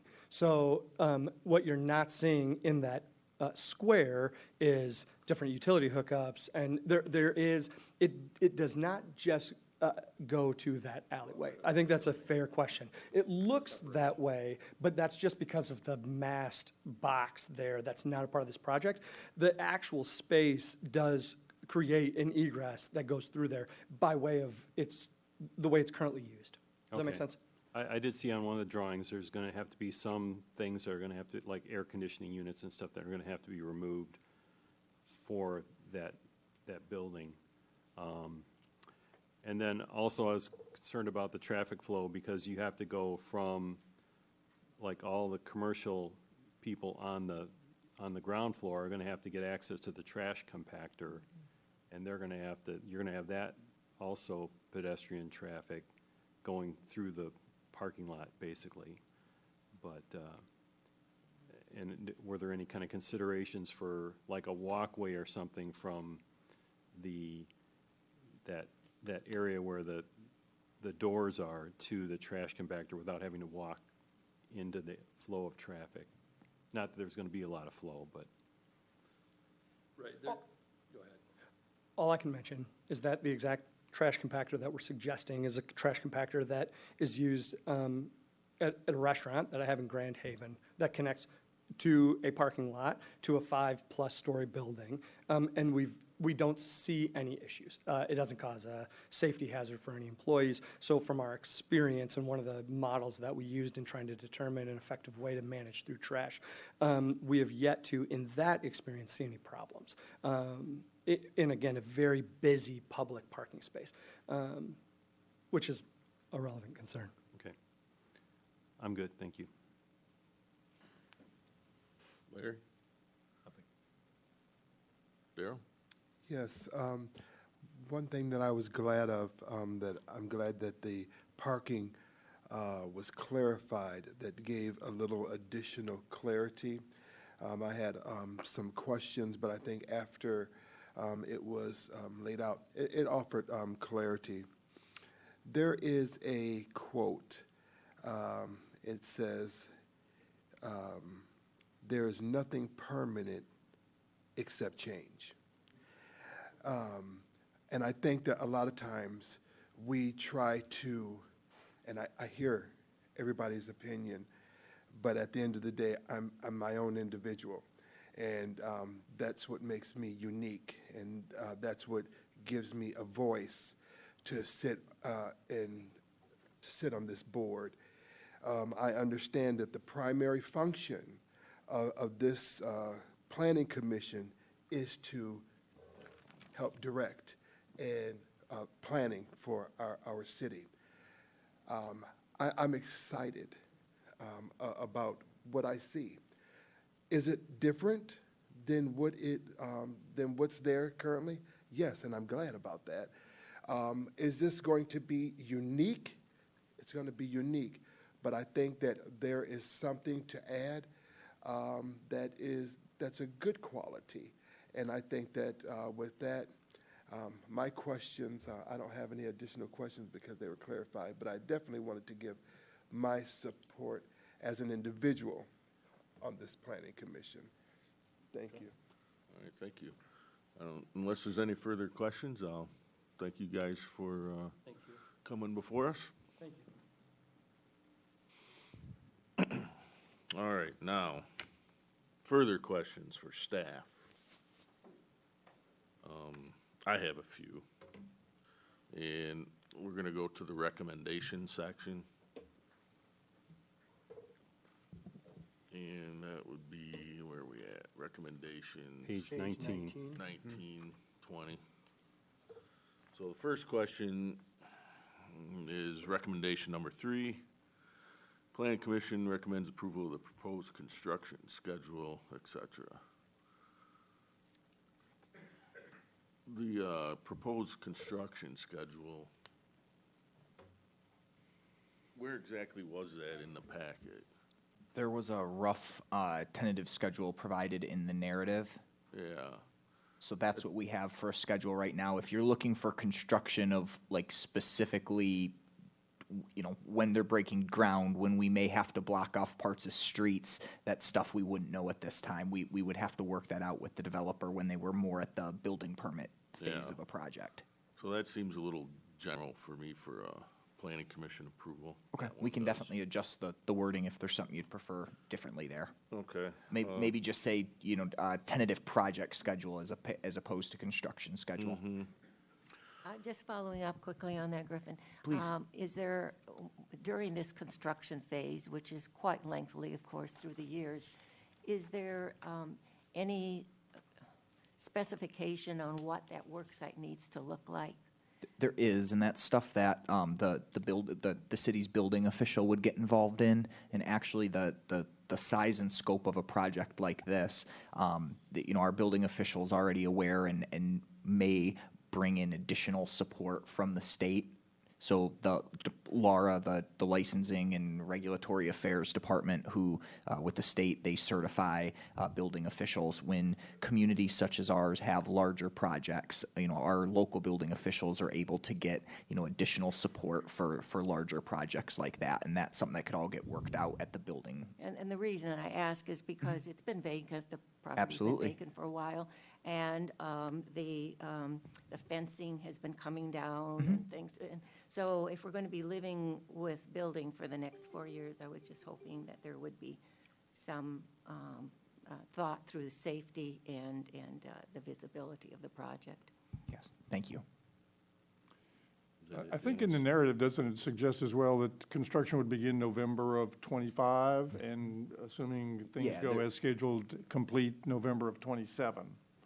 There's a tentative schedule that's put in there. Obviously, those dates get tightened up. Of as- course, as of a course. I project wasn't moves sure forward. if Tim was looking for something more specific than that.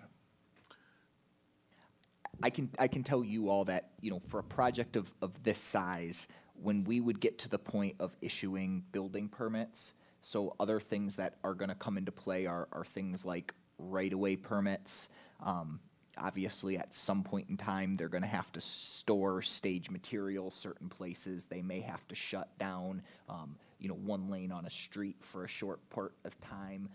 Those are all decisions that the city would get involved in. I will say it's part of the perk of having a local developer. They're going to understand that there are times of year in our community that are going to be much easier to do major construction in our downtown, and times of year where that's going to be much more difficult. So I think those are all things that we would be able to work out with their development team, should this project get to that phase. And to answer your question, the point of my question was that paragraph is way too simple for as complicated as this project's gonna be to construct. And by saying if we approve it, if that's the language we're approving, it's insufficient for me. And Chairman, do you have suggested language if someone down the road here were going to Down put the that road, together? but I'm Okay. formulating right now. All right. Going through the thought process. All right, see So- Chairman. So number 5, the project must be constructed with a mix of condominium unit and apartment types indicated on page 4. What is the reasoning for inclusion of that item 5?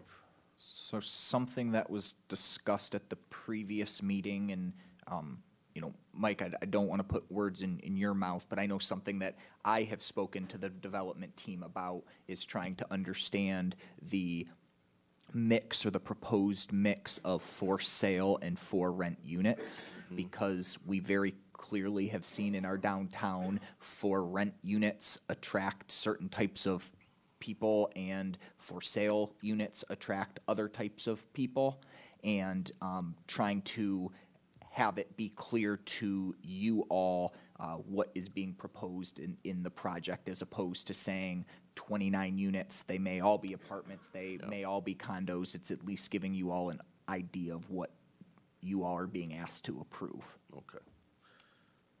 Number 9, enter an agreement, suitable lease. Yes. Long-term ownership. Yes. What does long-term mean? What are you guys looking for? I think we're contemplating, lease agreements of like 99 to 100 years.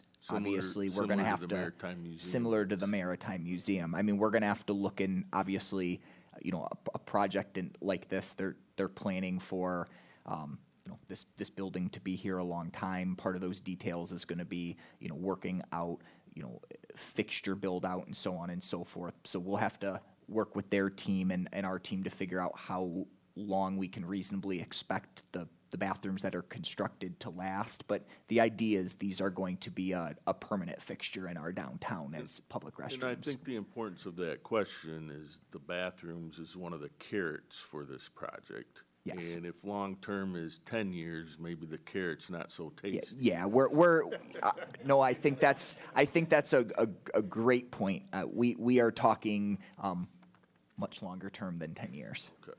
And following up on that, Griffin, as far as maintenance, the city will take care of the restrooms? Is Yes, that and so part those of the types of agreement? details will build out an agreement, but the understanding that we have is that, these bathrooms will get built out as part of their construction project. They'll get long-term leased or conveyed or in some form that will work out over to the city, and then the city would, maintain those like we do our other public restrooms. I do, and I'm sorry to overstep, I do want to share, to your point, Tim, these restrooms, this has been a conversation that's been ongoing for the multiple years parts of these projects. If you kind of look at the site design, those units themselves have been designed for their projects specifically for the use of these public restrooms we've talked about. So I definitely know these are in the long-term vision for a project like this. And public means public, not like public parking, where it means actually tenants or people who are in No, the building? these would be treated Is like the we're public talking- restrooms that,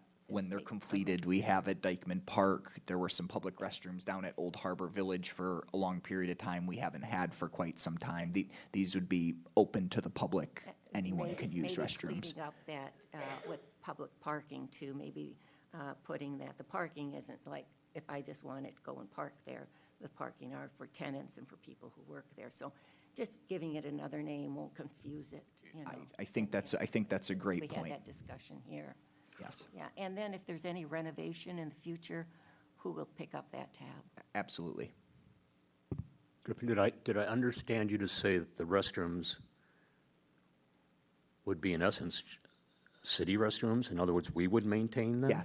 Yes, they're going to include them in their building. They're going to build them out, and then they will be, in essence, city restrooms. So we'll be responsible for the hours they're open, closed, just as any other public restroom in the city? Yes. Interesting. And Janice wants to know public versus public.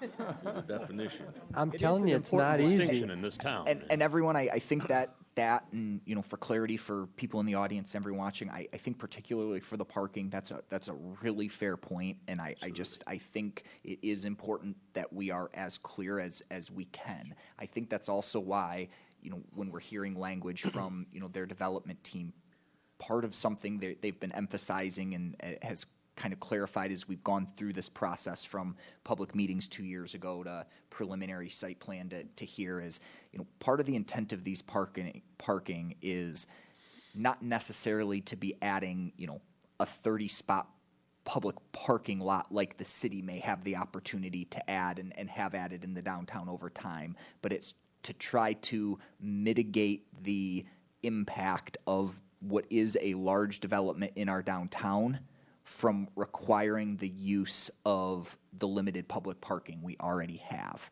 So they're taking care of their minimum requirement for residential as well as providing additional parking for the commercial uses that they'll be constructing on the site. Maybe laying it out that way, it would be easier to understand. That's great. Thank you. Okay, and then the next one, item 10.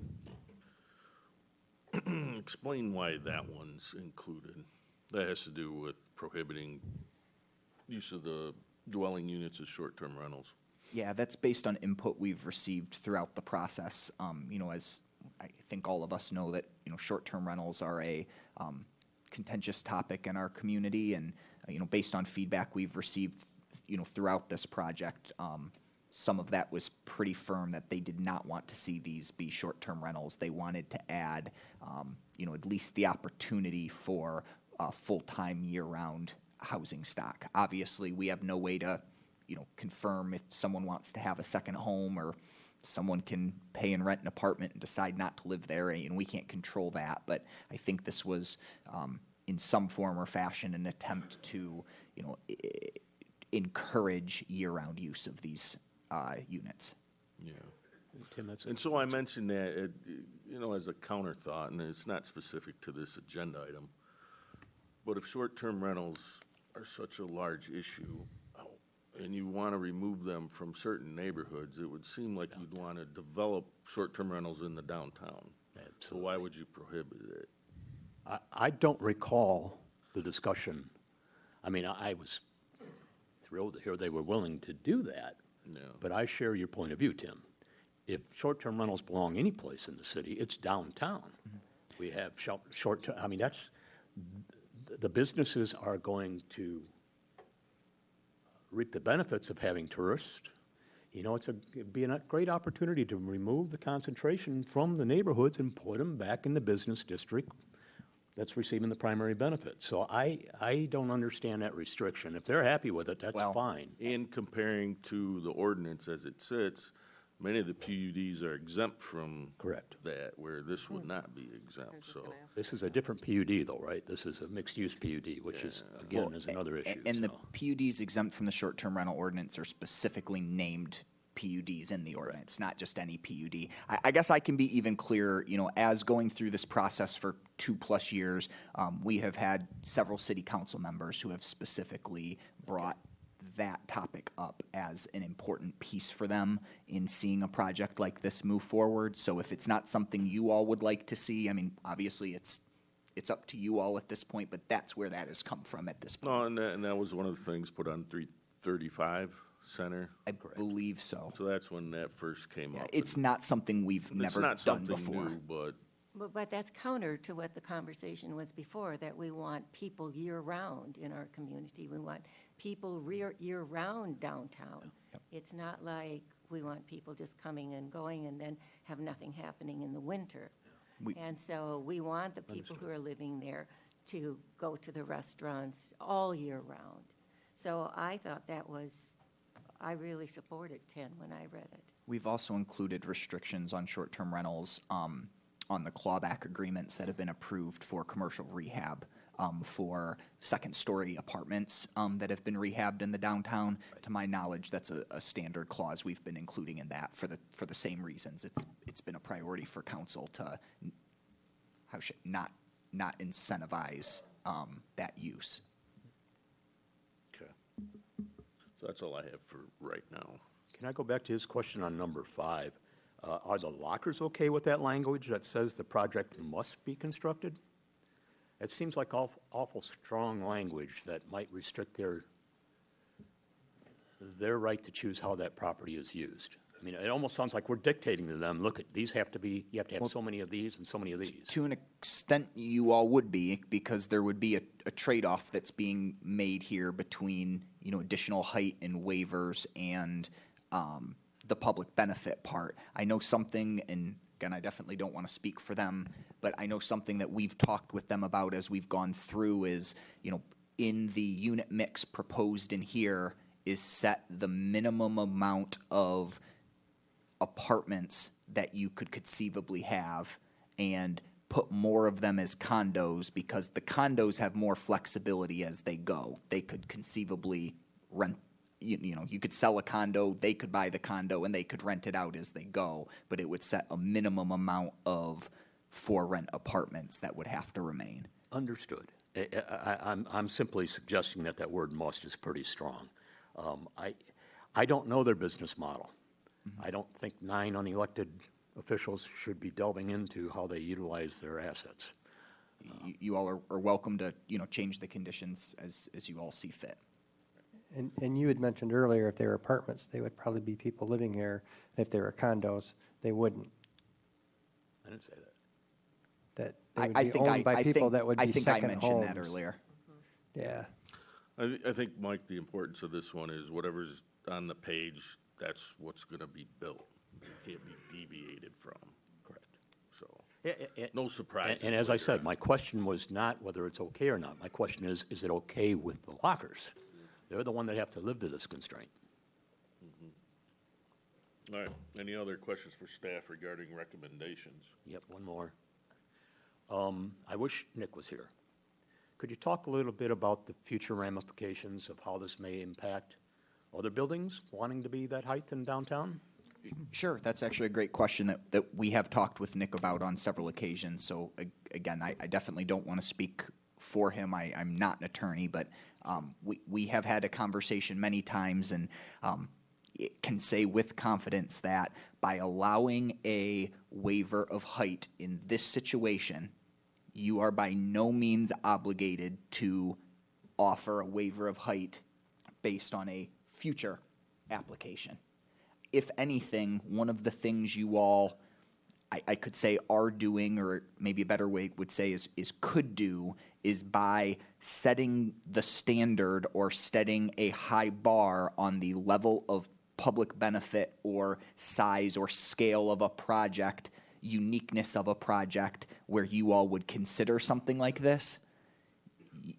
You could also argue you are going to limit what other situations that could come across in the future. How many other times are we going to have a whole block of our downtown rehabbed? I don't know. But that's maybe more than you wanted. You would not be obligated in the future getting another application, maybe requesting height, to grant that because you granted it in this situation. They would be treated as independent.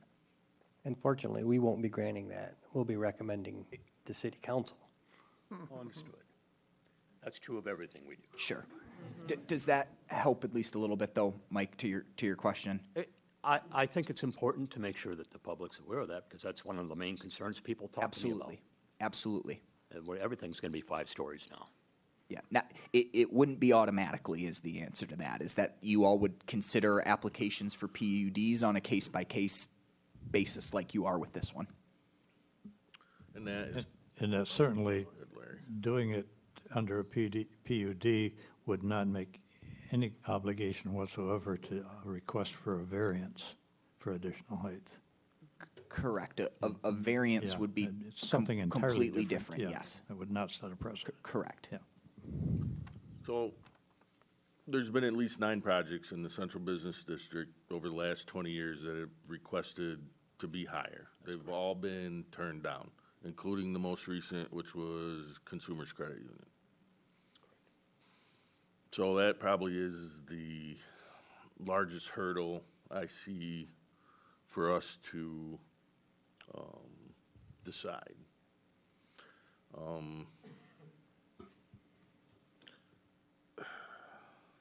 You know, and is this a case where you recommend the city council, yeah, approve it as long as you amend section 604 to become 62 feet? So the entire Central Business District has a height change. You know, we talk about enticing new development or having some of the buildings rehabbed. Is there a benefit now at this point? And like, I think Wayne came up and said, you know, he was totally opposed to the 7-story building. Has the attitude of our residents changed? Is it okay to have a taller height limit in the Central Business District at this point in time? I think, and again, I defer to what Clark said. Those are the things that I hope our council people consider and check with their constituency, not our constituency, theirs. Mr. Chairman, could I ask you a question? Those 8 projects that requested, were any of those PUDs? Were there any benefit to the city in those projects? I believe 2 of them were, yes. I think that's a big difference, whether it's a PUD or a request for a variance, because we get no benefits if it's just a request for a variance.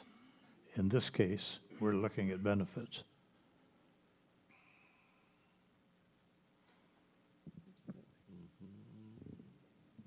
Sure, Larry, I agree. I mean, I see the difference, but I think for the average resident, average citizens, the question's going to be a balance.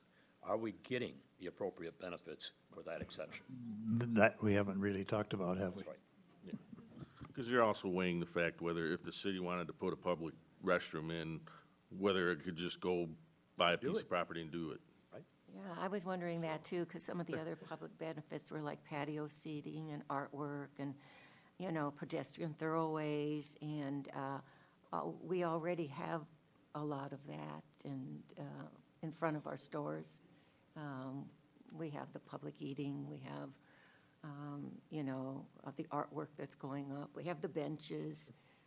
We already have many of those things that have been considered as public benefits under this PUD.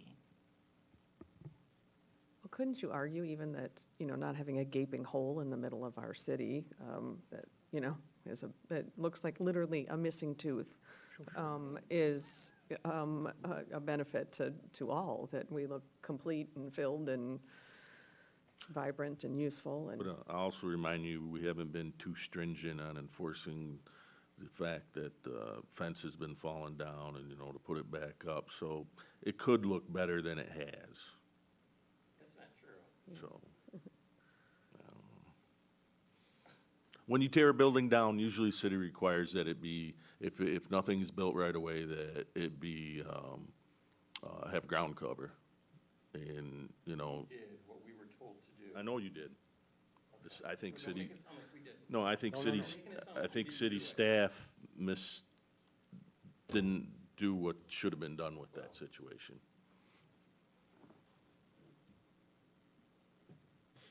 All right, so where are we at? Well, I would be willing to make a motion. Okay. And I'm going to make this motion, and then I'm going to hope someone makes a motion for amendment to number 3. Can I ask a follow-up question on number 3? So the reason I thought of number 3 is that because of the tentative schedule, we don't want to have the developer come back to us for an extension. So I didn't really have a big problem with the wording on number 3. I don't think it needs to be that complicated, other than we know it's going to be a long-term schedule, and we don't feel they need to come back for an extension because they go past, what is it, a year? I mean, I'm okay changing the name from proposed construction schedule to tentative project schedule. I think that would be a good change. Does that work for you, Tim? I was gonna remove it completely, except for the, making it an extension for approvals, but there is really no proposed construction schedule. So it's hard to approve something that's not there. Well, I think there is, however, a tentative construction, or tentative project schedule, and I think getting it documented here in our recommendations is worthwhile. I mean, it's an executive level, it's really high. Oh, it's a very broad, yes.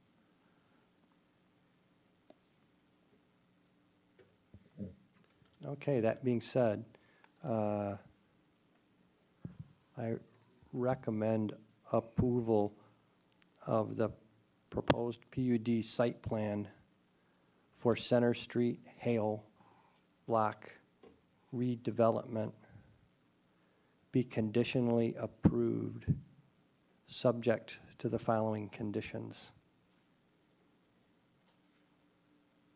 1, before issuing any city permits, the applicant will have paid all application fees, permit fees. This is as listed on page 19. or- I'm going to read them so they're out there. Okay. I was gonna say, you can just say the numbers. You can refer to the document, can we? My wife's at home. She's she can look like at our the, only she time knows how to together. look at the agenda packet. She wants the camera. To include the recommended items 1 through 16 found on page 19 and 20 of our packet. Sorry, Melinda. Oh, you don't have to include that part, yeah.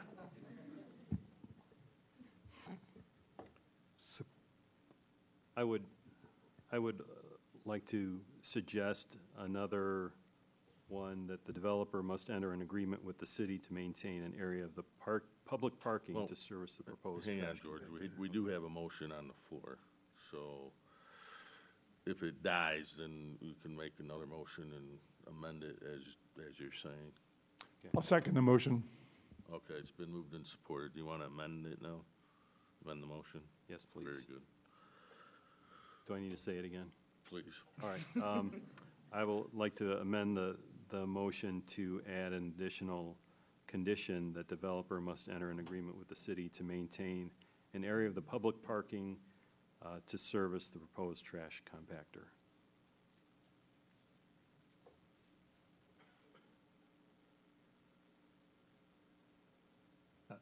Support. Would you have to support it? I'm sorry, I wasn't. Okay, it's been moved and supported. All right, so the motion on the amendment is, everybody all in favor, or any other discussion on the amendment? No? All right, all in favor, say aye. Aye. All opposed? Okay, so the motion's been amended. Mr. Chairman, I would like to move an additional amendment to Okay. delete the original item 16. Okay, item 16 reads as follows. Any other reasonable conditions that the planning commission feels are necessary to ensure the health, safety, and welfare of the community? If we have any others, we really need to enumerate them and not depend upon this wording. I do note that we raised an issue earlier about, we haven't talked about the benefits of the PUD yet, and yet here we have a motion on the floor, whether to approve it or not without that discussion, and I could not do that. Since I made that statement, I think we have discussed them, the benefits. All right, so there's a motion to remove item number 16. Is there support? Support. It's been moved and supported. Any further discussion on this item? Seeing none, we'll take a vote on this amendment, and I think, Luke, will do a roll this time We're taking a vote on the amendment. on the amendment to remove 16 from the motion. Sleeper. Yes. Varney. No. Gruber. Yes. Williams. Yes. Heinig. Yes. Neese. Yes. Nichols. Yes. Sherman. Yes. Stegman. No. Motion passes. Item 16 is removed from the original motion.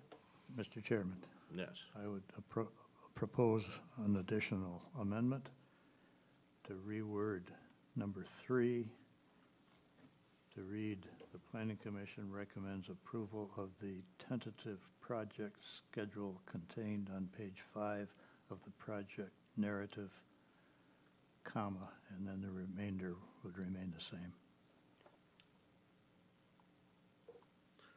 Can I see yours?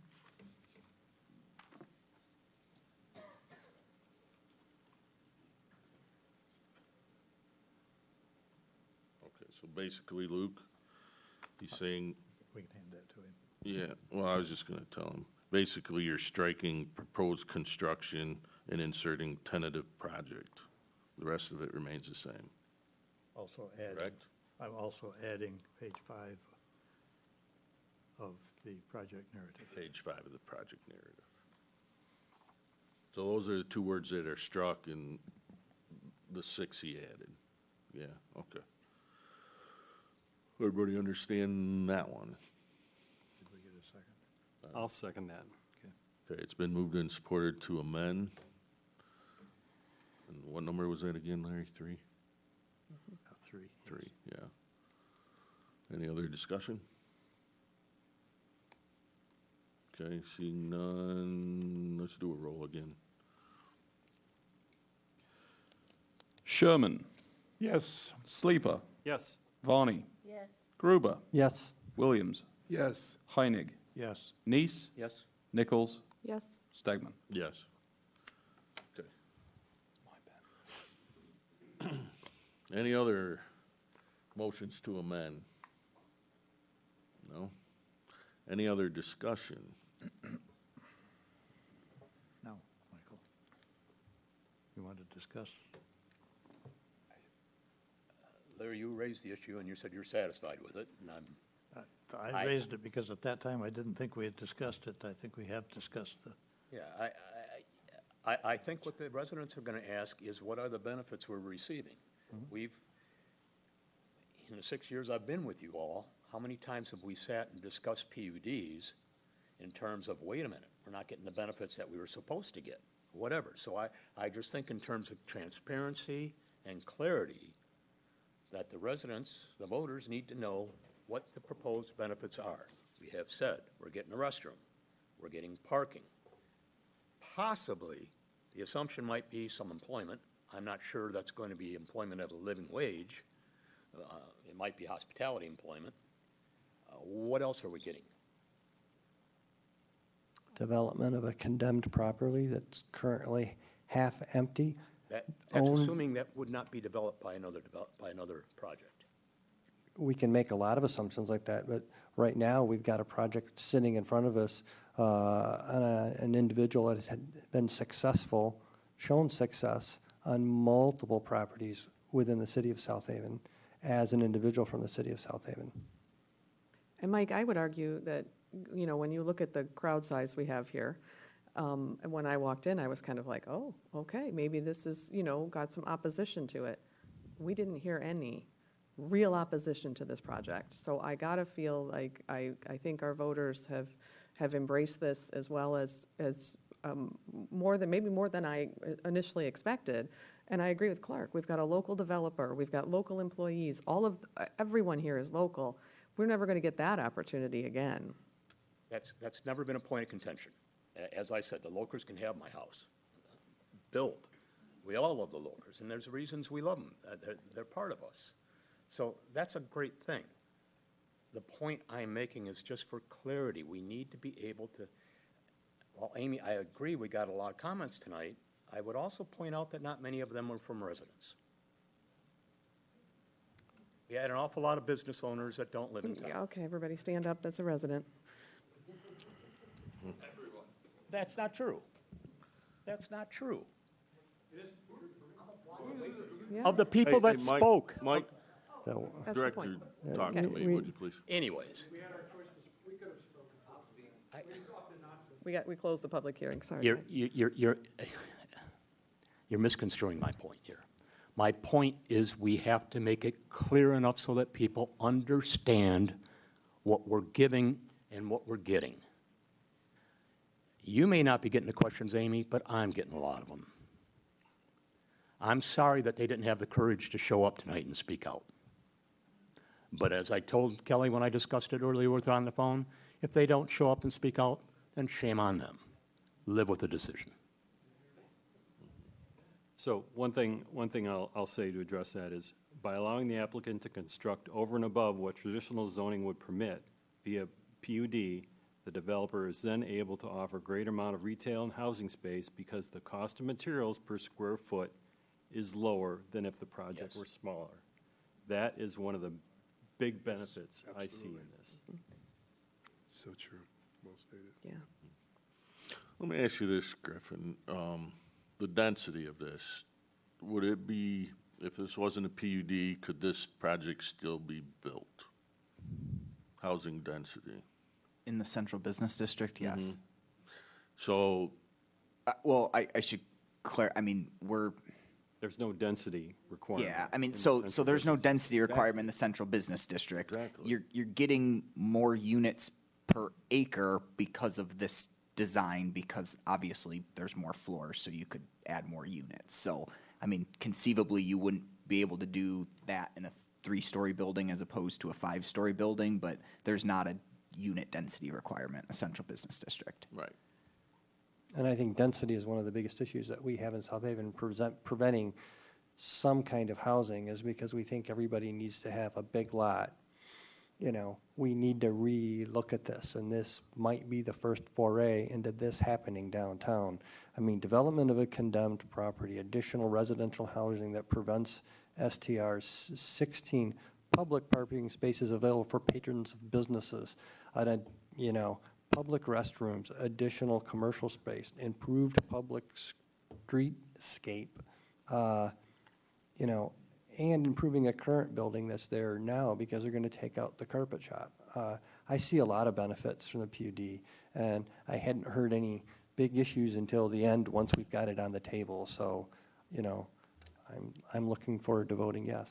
If it's helpful, and I'll throw this out to the planning commission, is, you know, something that, you know, staff can definitely do if this project moves forward, and, you know, to try to address potential questions or concerns about the benefit is, you know, a lot of these different points are spoken at, you know, throughout this 84-page packet.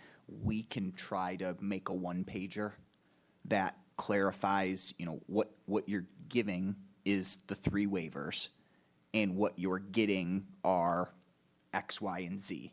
Again, I can sit here like all of you, and, you know, we can talk through the number of these things that are talked, but if, you know, if you all feel like that's something that's helpful, we'd be happy to work on that. And if there's an issue, we still need, this is still going to city council. Right. Sure. So- Yep. And I don't get to make the value decisions, like, I mean, you all in your recommendation, eventually city council on weighing the benefit piece of that, but on listing the different points to provide some clarity for people, we're happy to work on that.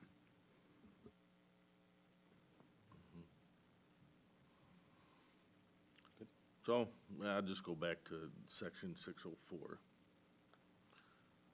If this is approved, then I think it's incumbent upon city council to direct the planning commission to change the ordinance for the central business district for height.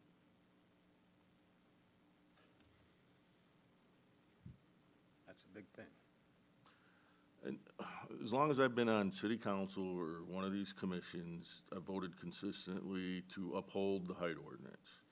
And for now, to ask me to let it go for a bathroom and some streetscape is a pretty tall order. Not that I don't like the project, and not that I don't think something needs to be done in that spot, but I think if you're gonna engage with developers for further development in the downtown, then let's make it worthwhile and change the height ordinance. Now's the time, like Wayne said, was opposed to a 7-story building. Now, if that same project came forward, would we approve it? Would he like the project now? Has the sense of the residents in town, have they changed their mind on height ordinances? And, you know, and then that'll translate right over to residential. We've been talking about that. So if we're gonna change heights, then let's change the ordinance, so it's fair for everybody. And everybody gets the benefit. Maybe you saw several that came up and said, I own 1, 2, 3 buildings in the downtown. Maybe they wanna add some stories and add additional dwellings. Why make it contingent on just one property for certain things? Let's just open it up. Well, we're just recommending a waiver, then they can go after the overall ordinance. All right, so, anything else? We have a motion, it's been amended 3 times. Do you need Luke to go over those 3 amendments, or is everybody still clear on what they are? Yeah? Clear. Okay, so, roll call, Luke? Neese. Yes. Nichols. Yes. Sherman. Yes. Sleeper. Yes. Varney. Yes. Gruber. Yes. Heinig. Yes. Williams. Yes. Stegman. No. Okay. Motion passes, so it goes to city council.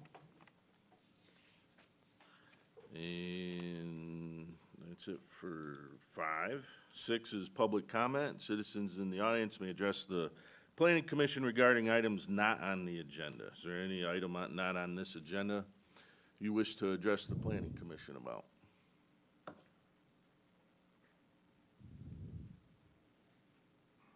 It's not on the agenda, but I'd like to know what the facade is of the entrance to the parking lot, because we're not. Items not on the agenda. That was on the agenda. Well, it never came up, though, on the screen. Yeah, I'm sorry. All right.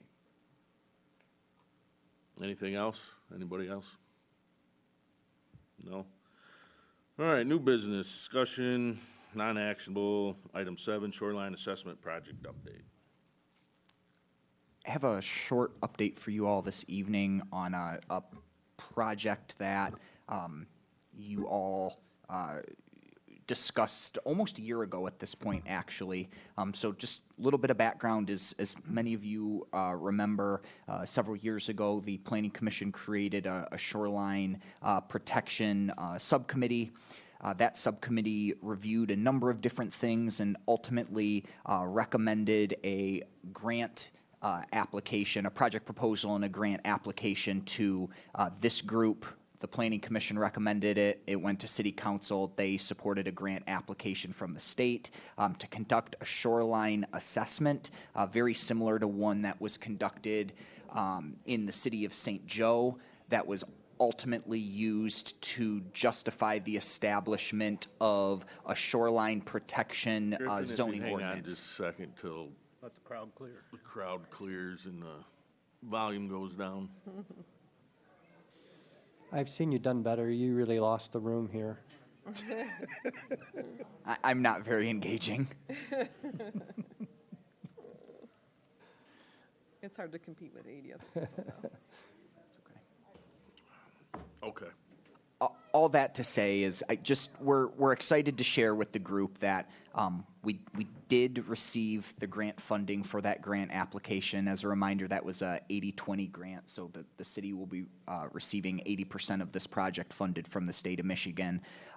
And I just in this last week met with Edgewater Resources, who's the consultant who will be conducting the assessment, and the goal is to start that assessment in the upcoming months with the idea of in early 2024 being able to come present the results of that shoreline assessment to you all, where at that point, assuming you all would like to continue to move forward with this project, we could work with the Shoreline Protection Subcommittee to start drafting and preparing language for the shoreline protection ordinances we had discussed in the past. I apologize for the interruption in there. That got us a little all over the place. Does that make sense, or would you like me to try again? No, we got it. So more of just presenting an update of, we received the grant, which is exciting. We will be starting the assessment project here shortly. That will require very little work on behalf of staff and the Planning Commission. That'll largely be the consultant who will be conducting that assessment. Once the assessment's done, our work will start. We will get that assessment presented to you all so you can make data-driven decisions, and we can start working on the zoning ordinance aspect of that, which will then be justified by the study. Mm-hmm. Okay. Very good. Any questions for Griffin? No? So where are you guys at with the ordinance review? What are you working on right now? Do you know off the top of your head? I know we've got like one chapter left, then we'll have a compiled packet, so I would think we'll be coming to you all in the upcoming months. Yeah, we're working on the site development section right now, so those are things like outdoor lighting, off-street parking, landscaping, things like that. Okay. So we're going to round back out after that, go through all the definitions, and Andy has already started assembling some things.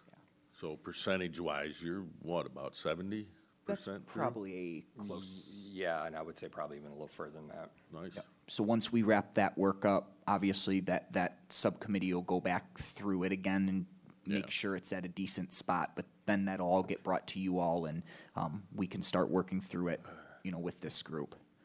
I can say that I'm hopeful that we've been able to address a number of the things in this working group, but obviously there were pieces that we need the whole Planning Commission to, guide. Right. So Okay. I'll have a more detailed one. We've been trying to do quarterly updates to you all, and I think that was timing-wise will be next month, so hopefully I can give you guys a little bit more of an update, but roughly that's where we are. We're continuing to meet monthly. That poor group that Larry and George help with, I mean, we spend several hours every month just in a meeting together, not even mentioning the time that's being spent individually to prepare for those. So I'm very grateful for, the group. Yeah, yeah. Well, thank you. Okay. Kelly?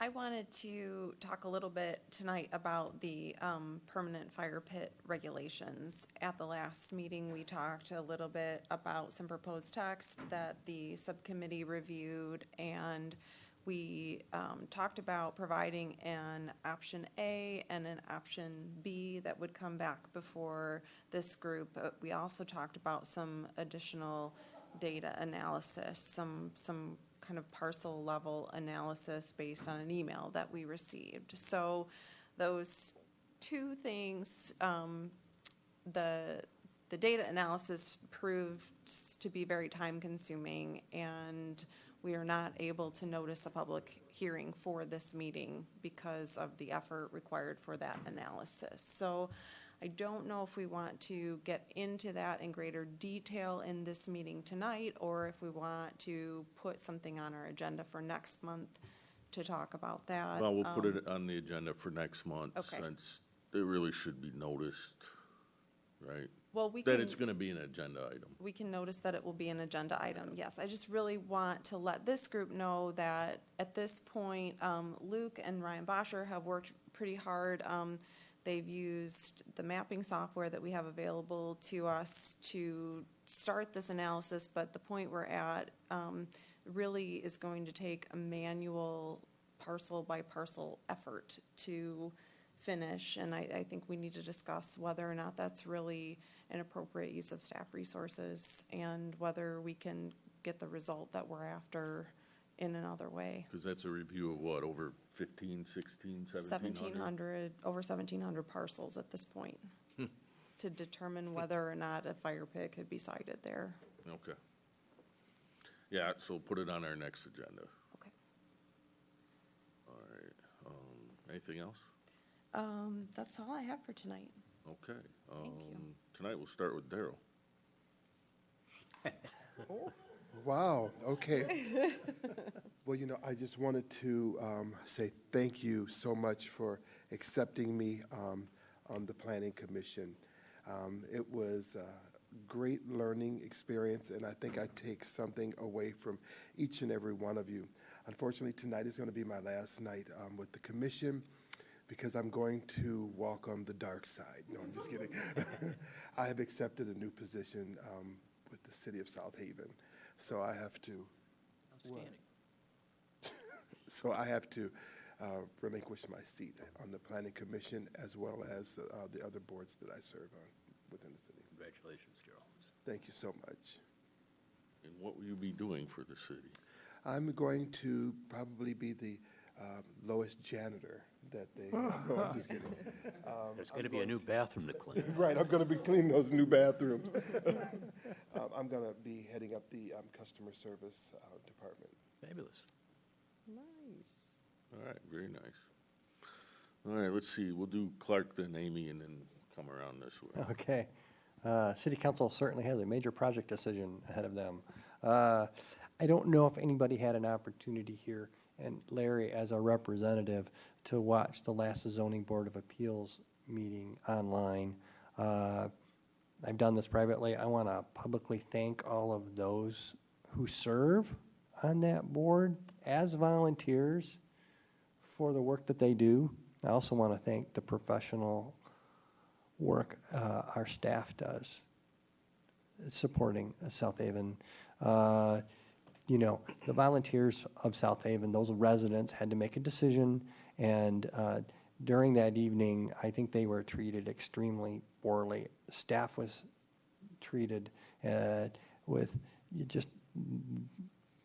there were wrong things said, vile things said towards staff and presented, and staff needs to be treated with better respect than that, and I appreciate our chairman in conducting meetings and making sure that that doesn't happen. And I know we don't say this enough, but you run a good meeting, and you were there that night, I think things would have been a little different. But thank you, Larry, for your service on that board. That's it. Wow, these tough acts to follow. Congratulations, by the way. I'll miss you. Make sure it's somebody fun that sits next to me again. Number two, thank you to staff for everything from tonight, from the ZBA. How you were treated was just unprofessional. They needed, you've said it well, Clark. I won't beat that drum. And just thank you very much. This is, I kind of enjoy coming to these meetings now. I'll second those comments. Kelly especially and other staff are a delight to work with, and this whole project has been rather interesting. I've learned great respect, Tim, for your no vote, standing on what's been done in the past and consistency, so I respect that, but interesting and worthwhile project. And I think someone mentioned it, if not now, when? And what message does it say if Center Street remains vacant and empty for another year, 2, 3, 5? That's a really unpleasant thought. So, thank you. Mike? Yeah, thanks to everybody, and not just the staff, but thanks to you all as well. It's, we continue to carry the load. An awful lot of business gets discussed at this level, and I'm really proud to work with all of you. I know that I'm often in disagreement with you. That does not mean that I find you disagreeable. But I'm me. I will say I've learned two things in the 6 years I've been with you. I have a frustration in the decision-making process of public services and government. I'm used to data-driven decision-making based on criteria. George, I taught you that once. I think you were in my class, PSDM, where we took a look at how to set up criteria before alternatives. The fact that government tends to come up with the alternatives first and the criteria second just drives me absolutely crazy. But I can live with that. I still can go teach my people the other way. That's fine. The right way. The second thing, I wasn't kidding about, I really think we need to help staff. One of the things that we often hear is that our staff is overwhelmed and all this. If we're going to play like this as a major city, then we have to staff up for that. And that means we need to consider design standards for the growth of the city. The same thing that Kalamazoo's done, that Holland's done, that St. Joe has done. It will avoid so much of the drama that we go through here if the developer has a clear sense of what this town is looking for before they begin their efforts. Instead, we put the burden on them, and then we have contentious meetings when we say, no, no, no, no. So that's my plea. I hope we reconsider what we're providing as service and truly can become a planning commission and not a fix-it commission.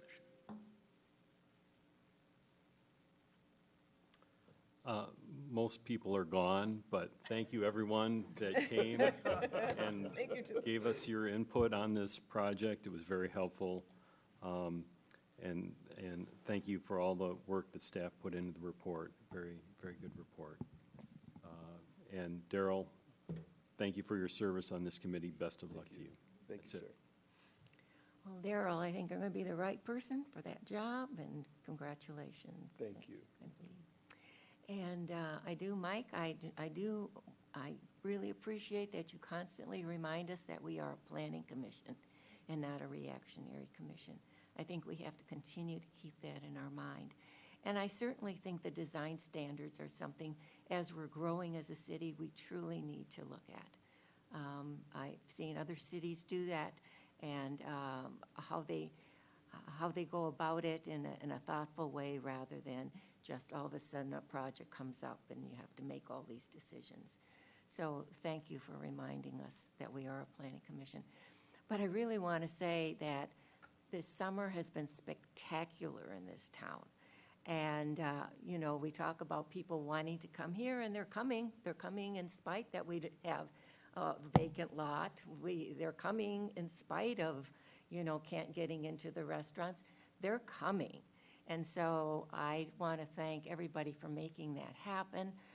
The streets, the flower beds, the staff, all of the volunteer organizations, the heart of this community that make it happen, do so through the whole year, but you can really see it shine in the summertime when our tourists are here. No wonder they love us so much, but there's a lot of people in the background that are making that happen.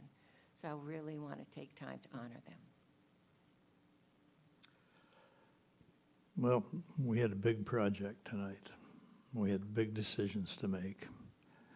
I'm not sure, Michael, about character of a building. There are characters around this table. There were even a few of them in the audience tonight. I'm an engineer, you know. Buildings have a place to sit, and we'll make sure they get there and stay there. Part of that discussion was a little out of my reach, but I'm glad you're here, Michael, because I can't carry that. But congratulations, Daryl. We will miss you. Thank you. That's all I have. Okay. Daryl, your training isn't complete. Oh. So you don't get your certificate. I needed you here another year or two. But congratulations on your new job. Thank you. A couple things. When you talk about character, South Haven has never made a historical district. So I think that is something that's, it's just not tangible. It's a thought. Yeah.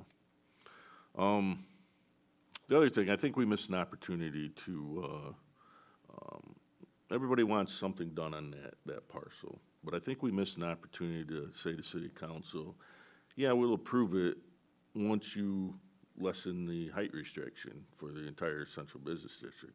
I don't believe in picking winners and losers and allowing just one person to exceed the height limit. I think if you're gonna do one, you let everyone do it. And that's, therefore, that goes into the, what's planning commission do? We need to sit down and talk about height, not only in central business district, but also in residential. And when we're doing them one at a time, what's the benefit? Well, not everything's gonna have a benefit, but we need to do this as a whole rather than picking the winners and losers of who can, not obey the ordinance. So that's my thought on it. Other than that, it's fall, and quiet time here. And I suppose because of that, we're gonna get huge agendas now. Be careful. Am I correct? Do we have big agenda coming next month? I expect there will be a couple of items to review at the next meeting. Mm-hmm. Whether it's perceived to be big or small, I suppose, in the eye of the beholder. All right, very good. That's it. With that, entertain a motion. I think do you Daryl want- should make that motion. Do you want to make that motion? I can. I make a motion that we adjourn the meeting at, my goodness, 9:40. Support. It's been moved and supported to adjourn the meeting. Any other discussion? Seeing none, all in favor, please say aye. Aye. All opposed, the motion carries. Meeting's adjourned. Good evening, or good night, everyone. My support doesn't mean I'm the next one to go.